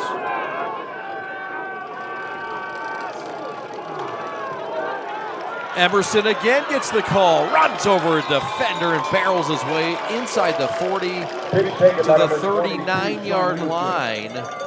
It's a gain of 5, and it's 3rd and short. Yeah, you can tell by looking at Emerson. He's got some pep in his step right now, and look at this, coming up to Seats and putting it to him.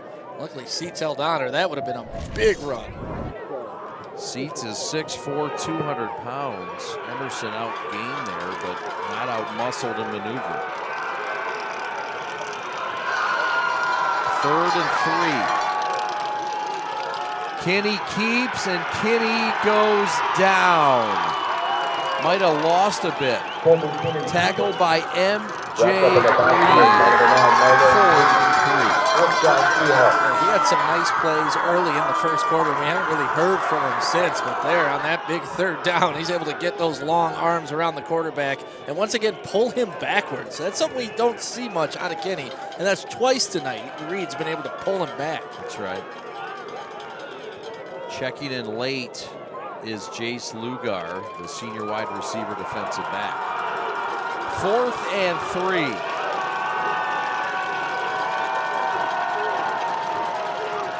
Pitch left side, looking for the edge. 1st down and more to the 30-yard line. Jack Lewis, the big play slot with another gallop to the promised land. Well, we were talking about Seaholm's defense holding the edge. On this play, Waterford Mott's defense did not hold the edge, and it's an easy 1st down for Lewis, and you do not want to get that man going. We've seen him in action. Couple of touchdowns last week. The win over Groves. Up the middle, handoff. Wrestled forward, 3-yard gain. It's Emerson, the ball carrier. Tackled by Max Jansen Van Vuren.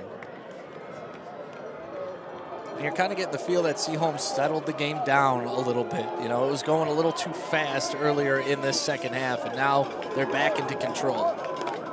Feels like a must-score touchdown drive for Seaholm. That is also true. 2nd and 7, cluster left side. Near hash. Play action. Kinney not fooling anybody. Loss of 2 on the play. It's a sack. And the sack is by number 12, Isaiah Veach, the Grand Valley commit. Yeah, nobody on the Waterford Mott defense was buying right there, and luckily Kenny was able to get what he could out of that, only resulting in a 1-yard loss. He's a smart, heady player. Also helped with a tackle by who else? MJ Reed. 3rd and 9. He's a guy you're going to want to watch on this play, number 9 in the interior. 4-down territory, you could imagine.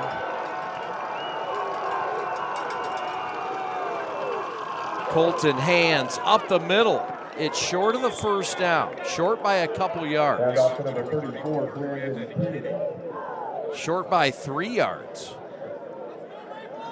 He got 6, he needed 9, 4th and 3, another 4th down play coming up. Yeah, but this is, 3 yards is really right in Seaholm's wheelhouse. If it was 5 yards or so, I'd start being a little bit more concerned.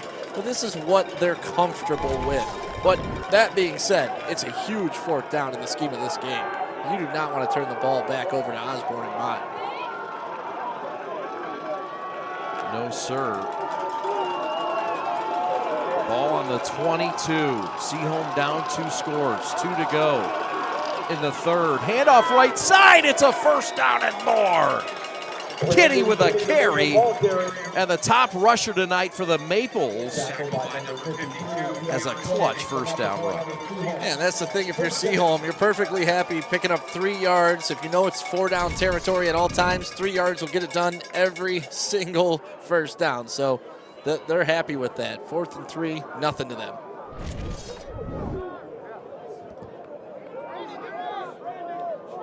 Great poise by their offense getting back on this field, not trying to force things, especially after that big pass play that they don't normally try on 1st down. Right.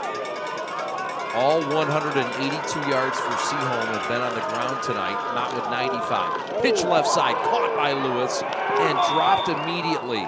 It's a fine play by number 7, Donovan Isaac.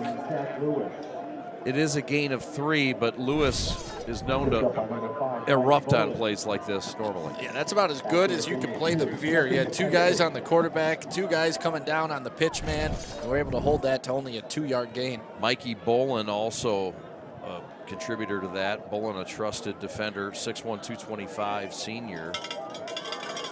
His father, Mike Bolin, on the staff. Chris Farr, the head coach, had his birthday this past week. 47 years young for the coach who hails from Georgia. Handoff, Colton Kinney keeps it rather. Want to shout out Jim DeWald, the 12th year head coach for Seaholm. He's got his father, Dick, watching in Arizona. As we get a replay here, Stick, touchdown saving tackle that time. Yeah, number 24, Javon Barnes, able to do that. His mother, Kim, is in Texas tonight, and his sons, James and Caden, are in Kalamazoo watching their Western Michigan Broncos. It's Kinney with a carry up the middle. It's close. It was 3rd and 2. Brandon Kinney, the Maple carry. Jim's boys played at Seaholm. First down, Maples. Caden went to Central Michigan to start, and then went to Western to join his brother James, and that's where they're watching the game tonight. So hello to the DeWalds across the country watching. Jim is from Tustin, California, Southern California. Came out here out of community college to Western Michigan. Found a home. Meanwhile, 1st and goal, Stick, for Seaholm. An impressive drive. Yeah, this is exactly what they needed to get back on track and try to cut it to a 1-score game. Kinney pitches right side. Fantastic catch by Emerson. Touchdown Maples. Oh, what a snatch by Emerson. And the place is electric right now.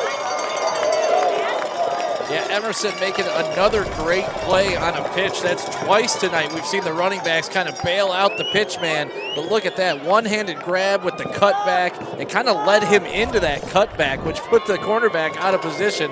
So it worked out for him in a huge response for Seaholm here at home. Extra point by Billings is up, and it is good. So with 7 seconds left in the 3rd quarter, it's an Emerson touchdown, his 6th of the year on the ground. And the Maples not going anywhere. Stick around. This is Gridiron Game Day on NFHS. Lowering the shoulder.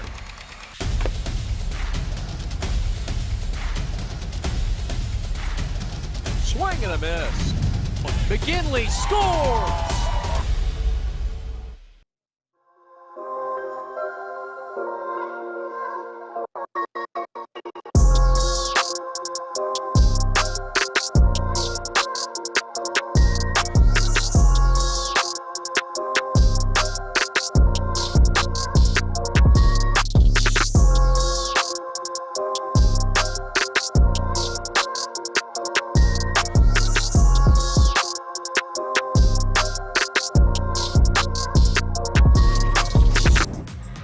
Eight-game win streak on the line right now for Seaholm. They still trail it by a score, but it was an impressive drive. 15 plays, 63 yards. It ate up 8:27 on the clock. And after the Emerson touchdown run of 8 yards, Billings the extra point, and Stick, we've got a ball game again. Yeah, like I said, that's exactly what the doctor ordered here for Seaholm. We'll see how Mott responds. They've done a good job on offense so far. Return by Barnes and the 5'8" senior. And this is the end of the third quarter. The lights are out and the light show begins. Can the Maples continue the momentum and the electricity in Birmingham tonight? We'll come back with Kara Wolfbauer. On the other side of this timeout, Mott by a touchdown over the Maples. Lowering the shoulder.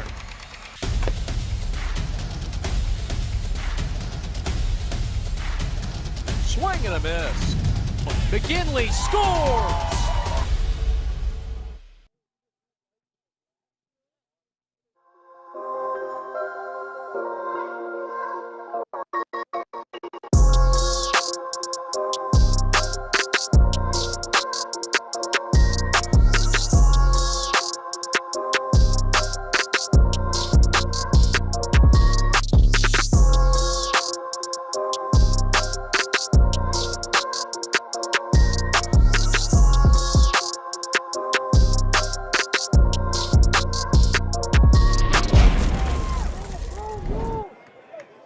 Mott football to start the fourth. Osborne, who's been on point tonight, completes it left side. Catch is made by Bo. Let's go down the sidelines to Kara Wolfbauer. As Chad said before the break, there's electricity here at Seaholm tonight. We've been feeling it from both sides, especially being on Waterford Mott's side, talking to Coach Farr. He said it's a little weird being back to the stadium, but it feels okay. But he feels like he's back with his family, and which makes him really feel hyped up with his Waterford Mott kids. Well, on the Seaholm side, I heard one of the players say, we don't always need a big hit, guys. We just need to get them down. And we're slowly starting to see them chip back away as we are now right back here in this ball game. Chad, Stick, send it back to you. Thank you, Kara. Curl route, Geno Seats caught. Watch out, he can go. Midfield, Geno Seats, and they'll never get him. He's going to go 79 yards for a touchdown.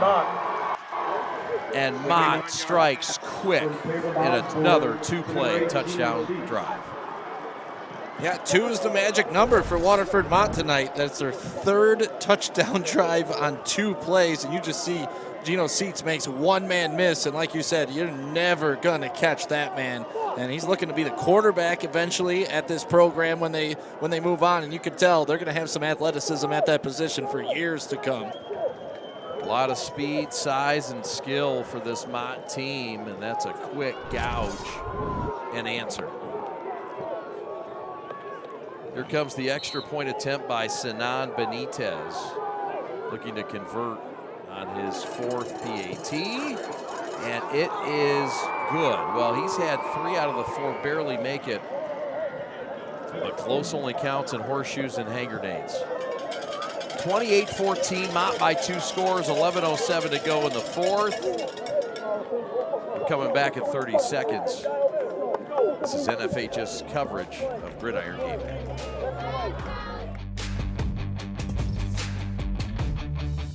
There's just one place where students are students first, and athletics are played with purpose and perspective. That place is your local high school. High school sports offer more than the joy of competition. Studies show that student athletes are also likely to enjoy greater levels of achievement in other areas of their lives, including academics. High school sports, a winning part of a complete education.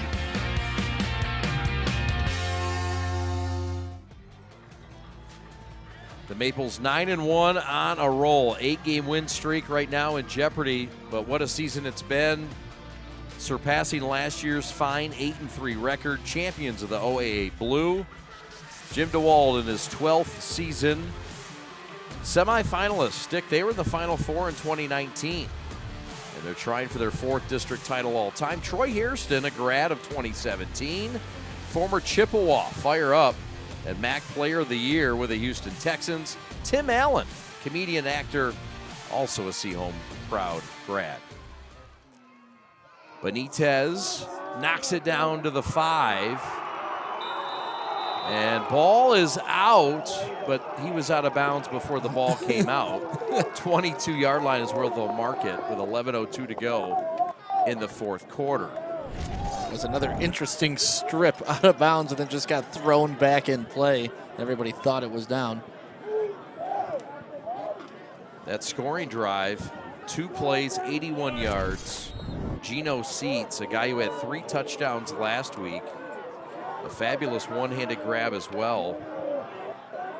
And it was 78 yards officially. And that was just Seats' first catch of the game. After he had, I believe, 8 or 11 last week. Flip right side, it's Hartwig, and Hartwig flops his way to the 25.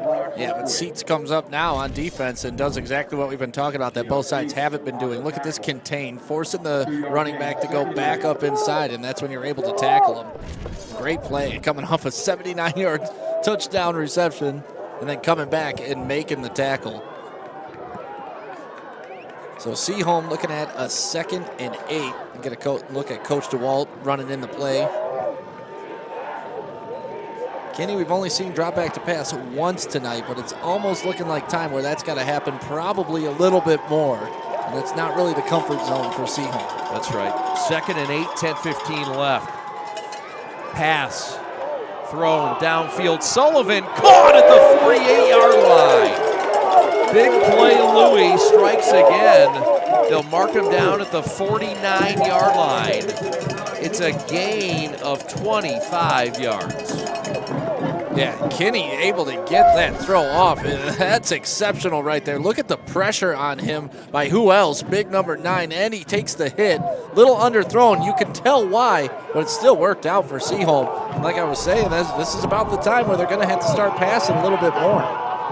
First completion of the night, 1 of 3 is Kinney. Clock rolling. Seaholm does what they do. Veer option offense. Hand off right side. Kinney breaks a tackle inside the 40 to the 36-yard line. 13-yard gain for the senior tailback and a first down. And see, that's almost why completing a pass every now and then is good for Seaholm, because it makes the defense think, and they got to play back just a little bit, and then you're able to do that. As soon as they get loose in the middle, you're able to bust a run right up there. Kinney was 68 yards in this game.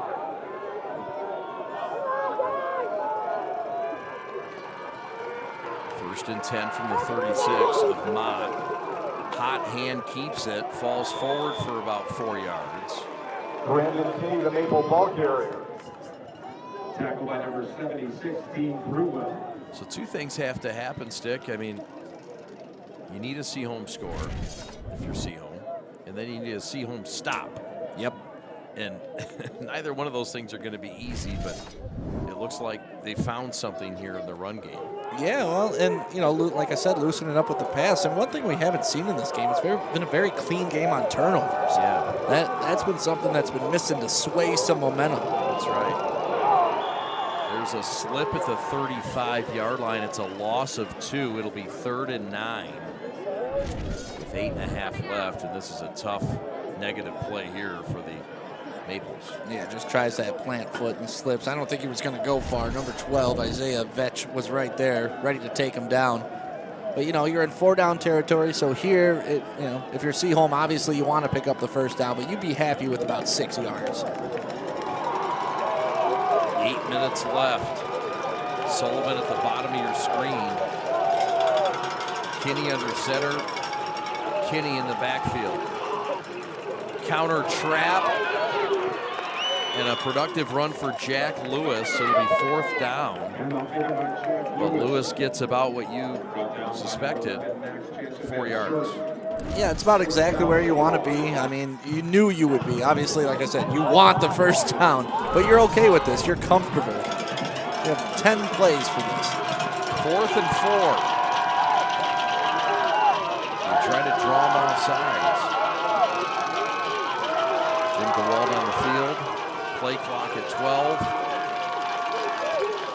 12. Pitch left side. Lewis has the first down and more to the 20-yard line. 10-yard run. He needed 4. Move the chains. Lewis does it again. He has 53 yards on the ground. Yeah, you like Seaholm coming to the line. They kind of did like a fake snap count so they could read the defense. DeWalt calls in a different play. You got to assume that was an audible to pitch it to the outside. And a great run by Lewis. 7 minutes left. Seaholm surging. 233 yards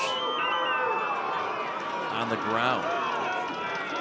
Just 25 yards in the air. Meanwhile, Mott the other way around. 246 in the air. It's Hartwig, and he'll get down to the 15, gain of about 5 on first down. Yeah, nice run by Hartwig, keeping them on pace. But now the clock is starting to become the enemy of Seaholm as well. Their style, this is where it kind of catches up to them because it's hard for them to score quickly. Tackled on the play by Barnes. 2nd and 5. Seaholm down 2 touchdowns.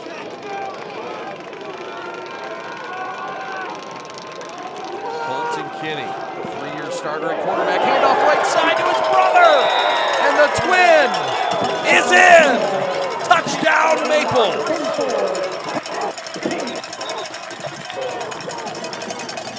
What a great run by Kinney, but we got to hand it to the offensive line on this. There was a massive hole blown open right in the middle, 75-51, all getting into the action, and a nice touchdown. Keeping it a 1-score game. Brandstorm, Thurswell, Johnson, Baldner, Ernie, they're all doing their thing down there. Sure are. Sullivan to hold it.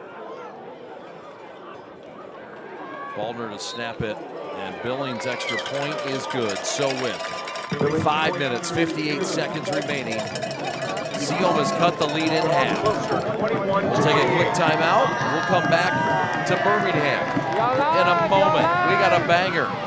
Thanks for hanging out on NFHS. We're the Prep. Where does greatness start? Here, in the classroom. On the diamond. In the pool. On the field. Where will your greatness take you? To better grades. To more friends. Yeah! Be great. Participate!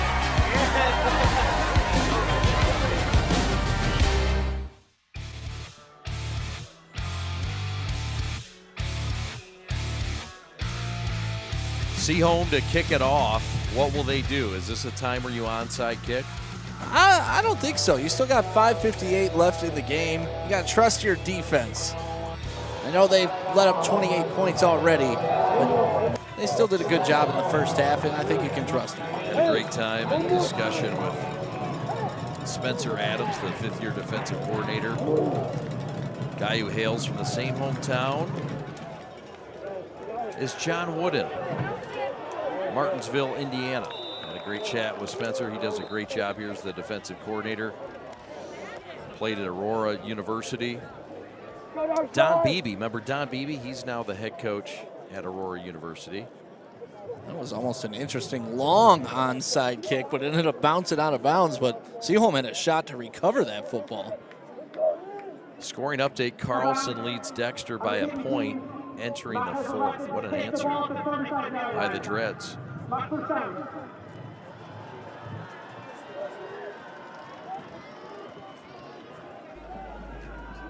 Jim DeWald, 12th year. Former head coach at Pontiac Northern, Andover, played at Western Michigan, from Tustin, California. 93 grad, wife and 2 sons are proud Seaholm alums. Loves camping, golfing. He kicked my butt in golf this summer. I do know Jim. Yeah, played at the club, and it's not really hard to beat me. But, I seem to have an awful round every time we play. Yeah. No, yeah, you do. I don't know what it is. I don't know. You intimidate me. I don't think that's true. There's Jim DeWald. He's a single index handicap. You wouldn't know it. I mean, he's built like a linebacker. He played it at Western, but he gets those big shoulders around on the ball, and he can drive it now. 5.5 left. 2nd and 6. Mott on the move. The boys from Waterford under Osborne have it, and he's going nowhere in a hurry. The Maple drip on D. I've liked the way they've used Osborne all game long, but 2 back-to-back runs up the middle by your quarterback is not exactly how you've been attacking Seaholm all night. I'm surprised they haven't gone back to the pass immediately. That's right. By the way, that scoring drive was a 9-play, 78-yard drive, 5 minutes.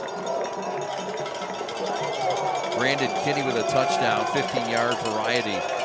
Wesley Billings extra point good out of the hole to Sullivan. 3rd and mid here, Stick.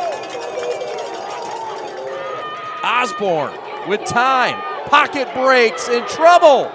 And down he goes at the 39. It'll be punting time. 4th down for the Corsairs. And that is my guy right there, Penn Roberts. We got to watch him play last week. It seemed like every special teams play, he was in there. Just a tough-nosed player that is always around the ball. And as we know, bringing down Osborne is no easy feat, and he does it right there. Time out on the field, Jim DeWald says so. We'll keep it right here. I want to tell you about our friends at Make the Turn. If your company wants to make the turn to the next level, make sure you contact Make the Turn, an award-winning digital marketing firm based right here in Metro Detroit. Founded by Mike Sullivan and Kyle Bogey in 2019. They've quickly grown to a full team of professionals who create custom marketing solutions to help grow your business.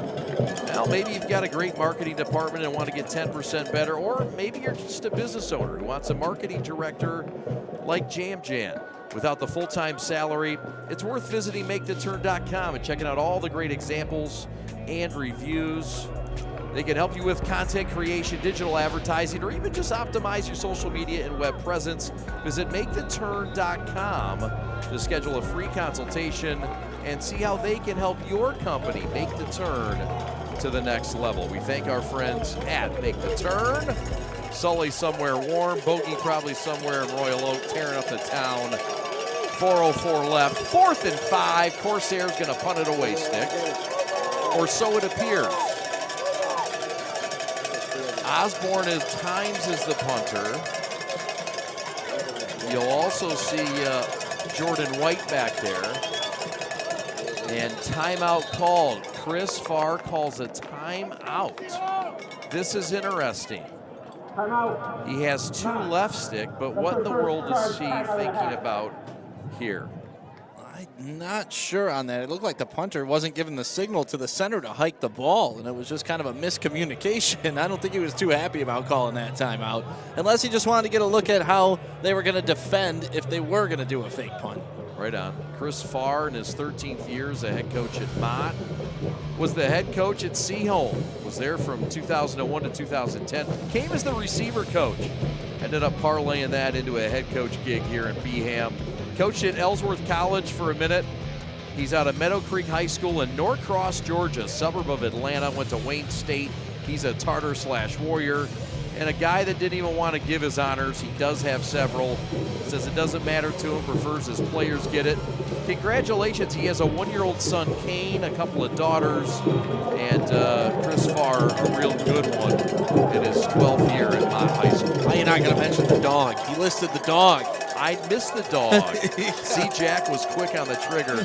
He does have a dog. Talk about the dog. Go ahead. It's a beautiful 5-year-old pit bull. All right, that's a fake. Fake. Mott's going to convert on the fake. It was a pitch, a handoff. It's Javon Barnes on the run, and it's a first down and a gutsy call by the aforementioned Farr. Dan Campbell inspired going for it on 4th down, and maybe that's what he was doing. He just had his punter go out there so he could get a look at the defense and how they were going to defend their lineup, and that was a simple snap to the back guy, and he was able to pick up, 40 yards on that? I think you're right. That was a whale of a design and executed play. So now Seaholm on their heels. Here's another look from the backside. Great view here, Schwarzenegger. Thank you. Throw left side. It's caught. It's Bo in space. Pushed out at the 15-yard line. It's a pickup of 16, and the Corsairs are just chunking their way down the field. Yeah, Gino Seats with a nice block there to spring Bo. And you already know once you get Bo in space, it's problems for everybody. You see Seats there getting a little piece of number 15. Emerson forces him out, but boy, Mott going in for the blow here. Could the Seaholm defense come up with something special? A takeaway. They have 11 forced fumbles on the year. 4 interceptions. Handoff left side, and it's a TFL. Your boy Penn Roberts with a 4-yard loss. TFL back to the 19. I'm telling you, when you need a big play, Penn Roberts is the guy that's going to make it for you. Look at that. Taking on big number 54, sheds that block, and then drives the running back for a 5-yard loss. Penn Roberts, all hustle all the time. White forced back. Jim DeWald with some fond words. Mr. Roberts this week in our presser, that you asked about, and thought it was a good one. Loss of 4, throw right side, player slips, goes down, incomplete, clock stops. They were looking right side for Javon Barnes, number 24, the senior slot, incomplete. And that's almost a double whammy because, like you said, the clock stopped at 2:49, and that does not help Mott at all. If anything, you want to keep this clock running because it's your 12th man right now. 3rd down and 14. Another look there. Osborne to the gun. He sort of slowed down, but he's 13 of 17 now in the air. Jan says he has 262 yards through the air. He's going to keep it right side. Needs 14 yards, and he's going to get about 7 before he's pumped out of bounds at the 8. Well, he got a little bit closer than we may think. He was able to stay in bounds and tightrope a little bit. You're right, Stick. I'll tell you what, did he get the first down? I don't know. It looked like he had the angle to get pushed out of bounds, but then he stays in right there. Oh, I don't know. It was close. It is going to be much closer than I thought. You're right. He got about 4 extra yards on that sideline. And you know, after going for it on 4th down with the fake punt, they're just going to try like a quarterback sneak here or something simple. 4th and 1, not going for it. Benitez stays on the bench. Osborne in the gun. 4th and 4. No, 4th and 1. Osborne keeps it right side, and he is close. This one's too close to call. Seaholm celebrating. It looks like they're spotting it right on the 5-yard line and giving them the first down. First down indeed. Osborne comes up gimpy. Caleb Osborne will hobble off the field, and he's in some pain. Here's another look stick. See where he came down. He came down well past the 5-yard line, so yeah, that's clearly a first down, even though they marked the ball a little bit short of where he actually came down with it. But now you get a look at the backup quarterback Seats. The Orchard Lake St. Mary's transfer, Gino Seats, who already struck for a 78-yard catch. This is the future at quarterback for Mott. Geno seats. That's where he will be next year. This is a comfortable spot for him. Handoff up the middle, touchdown Mott. Touchdown by Barnes. And with 2 minutes left, the Corsairs are up 2 scores. And the student section for Mott is going crazy. But yeah, just good blocking up front right there by the big nasties for Mott. We give the credit to the Seaholm line, but the Mott line doing their thing too. And there you see Barnes just putting it over the end zone. To go up 13, potentially 14. This extra point is good. Benitez, and that is no good. He finally misses after flirting with disaster, and that almost wiped out Chris Armani Rose. You can't hear his mic over the air, but we could hear it. Oh, Armani Rose. Look at some. I mean, this is some of the most athletic moves you'll see from our camera 3. Was he laying on the ground that whole time, or did he lay down because the ball was coming at him? Schwartz, tell me you got that on replay, Schwartz. Oh, man. Benitez misses this, and Armani Rose, look at the footwork by our camera 3 operator. And he's he down fell there before. He tripped before? He was on the ground before and then rolled over. Oh, my goodness. A little army roll to get out of the way of that. All right. Well, he does his thing down there, and it all comes out just fine. So that was a 10-play drive, 65 yards. It took 4 minutes. And it is an extra point, no good. There's a shot of Chris right there. Right now, Carlson is up a point, so Carlson looking good. They just stopped Dexter on the 6-yard line. And actually, it's a 4-point lead now for Carlson with 8 minutes to go. We'll keep you updated on that. Thank you very much. Benitez to boot it to Emerson at the 2. Drops it, regathers. Sean on his feet.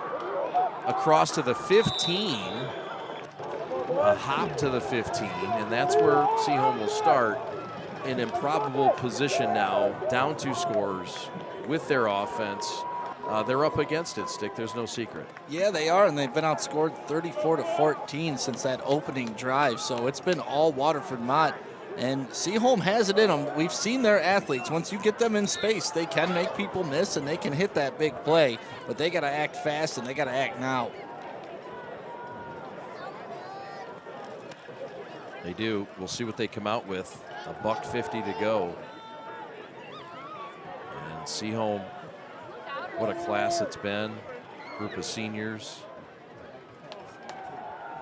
23 seniors. Kinney tackled, and he's going to be behind the line of scrimmage, loss of about 2 on the play. Yeah, it looked like he was looking downfield there, ready to pass, but just pulled it down, decided not to make the big mistake. Timeout called on the field. Here's another look, Stick.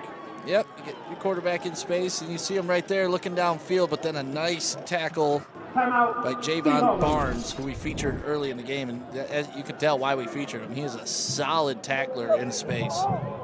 In today's ever-changing real estate and mortgage lending world, the importance of a true professional has never been higher. At Success Mortgage Partners, our mission is for every borrower to receive level 10 service, and our goal is to get you the lowest rate possible. We want you to have an experience of a lifetime navigating a turbulent market like this. It needs to be handled by a real professional. Call Todd Barr today at 734-674-6154 and put 20 years of local knowledge to use for you and your family. Success Mortgage Partners Incorporated supports equal housing opportunity at MLS ID number 130562. This is informational only and is not an offer of credit or commitment to lend. Chad Bush and Sam Stick Day with you in the booth. Kara Wolfbauer on the field. Kara will have our G of the game coming up shortly. And right now, Seaholm trying to get back in this game with their veer option offense. Which, of course, is set up to run the football.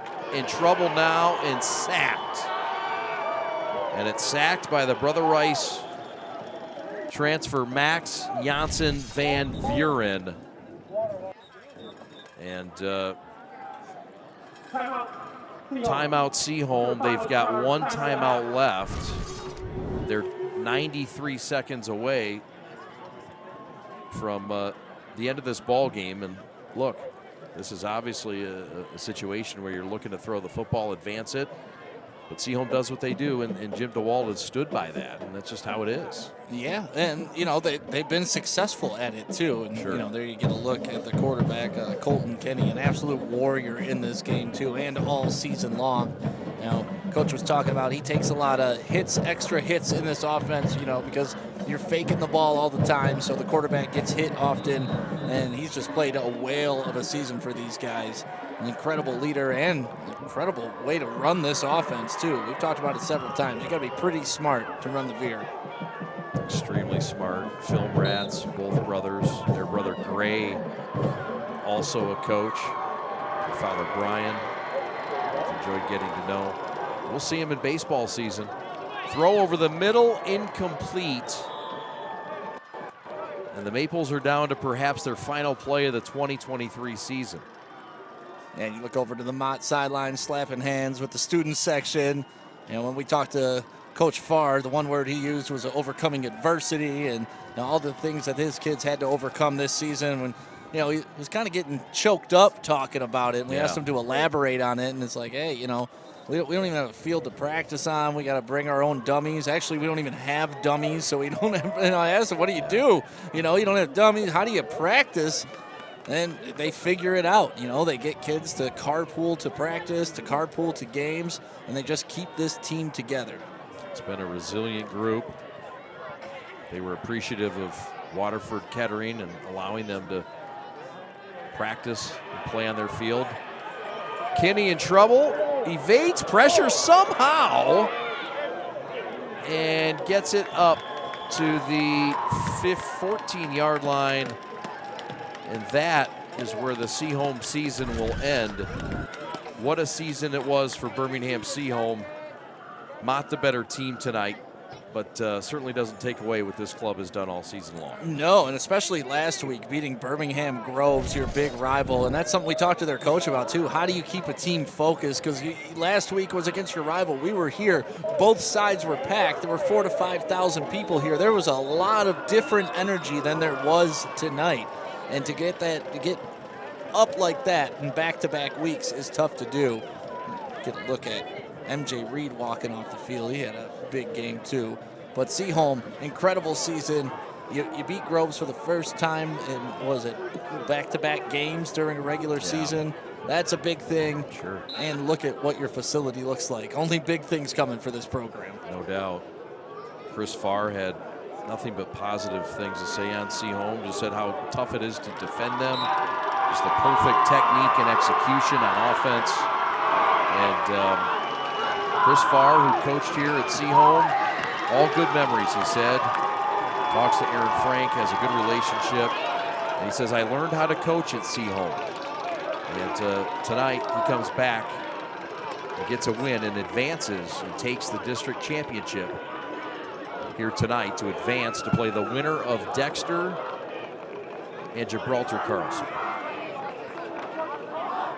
I want to thank our talented broadcast crew for all their hard work. I want to thank Birmingham Seaholm, Aaron Frank, the athletic director. We appreciate Aaron and really appreciate Jim DeWald, the head coach. What a class act. Coach Farr gets the Gatorade bath. We're going to have Kara get our G of the game, Mr. Osborne. Interested to see what he has to say.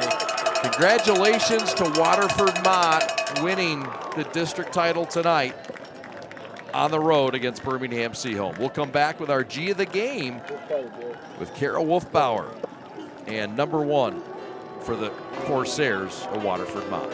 Scores and much more right after this. My dad and my grandfather are officials. I've grown up around officials and seeing how much they enjoy being part of the games. As a student athlete, I've always appreciated the people out there who are willing to give back to the kids. The Legacy program lets me officiate while I'm still in high school, working younger kids' games. Officiating gives me a better understanding of the game. I get to make some pretty good money for a high school kid, and I even get to spend some quality time with my dad. There's help wanted. Just whistle. Be the best version of yourself. Be bold.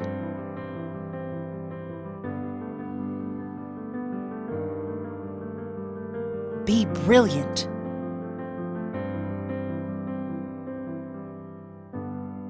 Be Birmingham.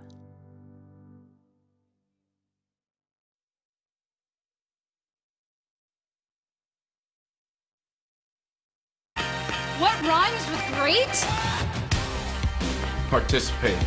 Where does greatness start? Here, in the classroom. On the diamond. In the pool. On the field. Where will your greatness take you?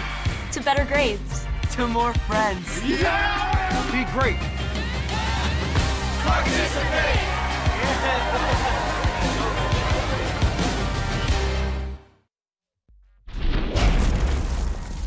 Well, this was a ball game that Seaholm led to start this contest 7-0 as Hartwig would go in at the 5:03 mark. Extra point was good. Hartwig with a touchdown run of 1 yard. Then Mott would come back with an Osborne pass to Aiden Bowe 2 plays later. It was tied at 7. And then to round out the scoring in the first quarter, Caleb Osborne would carry himself into the end zone. 13-yard touchdown run. Extra point was good. Just a 58-second drive. 14-7 Mott on top. That's where he went to the break. And Osborne would open the scoring to give it a 21-7 lead, a lead that would never be relinquished. Right now, let's go down to the field to Kara Wolfbauer. Our G of the game is standing by. Kara, who do you have?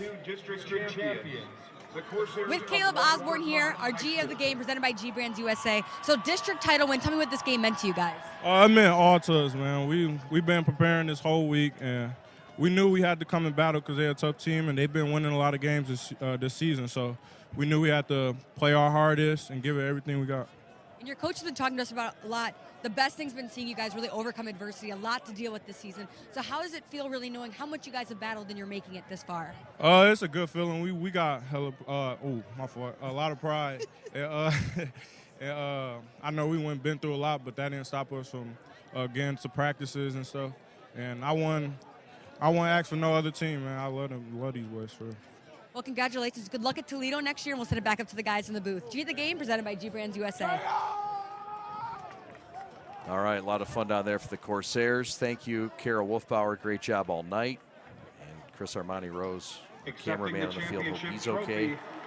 Congratulations to Waterford Mott, a season that was really a banner season for Seaholm. 9 wins on the year, third best in program history.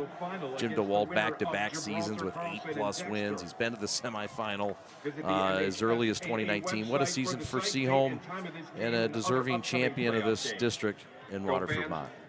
Yeah, definitely. And we knew it was going to be a fun matchup of competing styles tonight, and I'm glad both teams had their moments to shine. Waterford Mott a few more than Birmingham Seaholm, but Seaholm has nothing to hang their heads about today. And, you know, going into next year, they got a good program. It's going to continue on. And I'm curious to see what Waterford Mott does now in the rest of the playoffs, too. We talked about how they weren't ranked in the top 10. Well, all of a sudden, those rankings don't really matter. And they got a quarterback who can make anybody's defense have nightmares. There you saw the Hartwig touchdown, and then Bowe would answer. He would get to the end zone and then stick. They'd add on another right here with Osborne doing his thing. Yeah, Caleb Osborne carrying around the edge, able to slither his way in the end zone, and he wasn't done. Another quarterback keeper around the edge, and just him getting thin again and getting in there. Then Sean Emerson, he saved the drive with catching there it is right there, a nice little catch on that pitch, able to cut back and get into the end zone. And then Caleb Osborne to Geno Sheets. This was a massive play coming out to start the fourth quarter. Another 2-play drive, their third of the game for a touchdown, 78 yards, and he was not touched. And then Grandon Kinney right up the middle, kind of getting this to one-score game, but here was the death blow right here. Javon Barnes up the middle for the touchdown. Final score 34-21 here in Birmingham. And not an ounce of rain tonight, too. That was in the forecast. Beautiful night. I want to thank our hardworking crew, Alex Westfall, Evan Westfall, Austin Sonnenberg, Christian Jackson, Rob Sarna, Kyle Buchanan, Matt Schwartz, Chris Armani Rose, Devon Bentley, Sam Stick Day on color commentary, Kara Wolfbauer, our great stat crew, Jamie Janssen, Pat Bush, George Strango on security, Caleb Vinton, your video extraordinaire on all the opens this year, doing a great job. Thank you very much. Caleb, Anthony Colombo, social media, doing a fabulous job. Thank As you, always. AC. We appreciate it. And also want to thank Carsey Walker, your graphics designer. Thank you, Carsey. It's been an outstanding year. We'll be back at some point in time. Stay tuned to the prep. Thanks for following. Thanks for watching. Thanks to NFHS for allowing us to broadcast. For my partner, Sam Stick Day and Kara Wolfbauer, my name's Chad Bush. One more time, your final score. The district champion in Division II, Waterford Mott on the road, wins it 34-21 over Birmingham Seaholm. Have a great night, everybody. So long.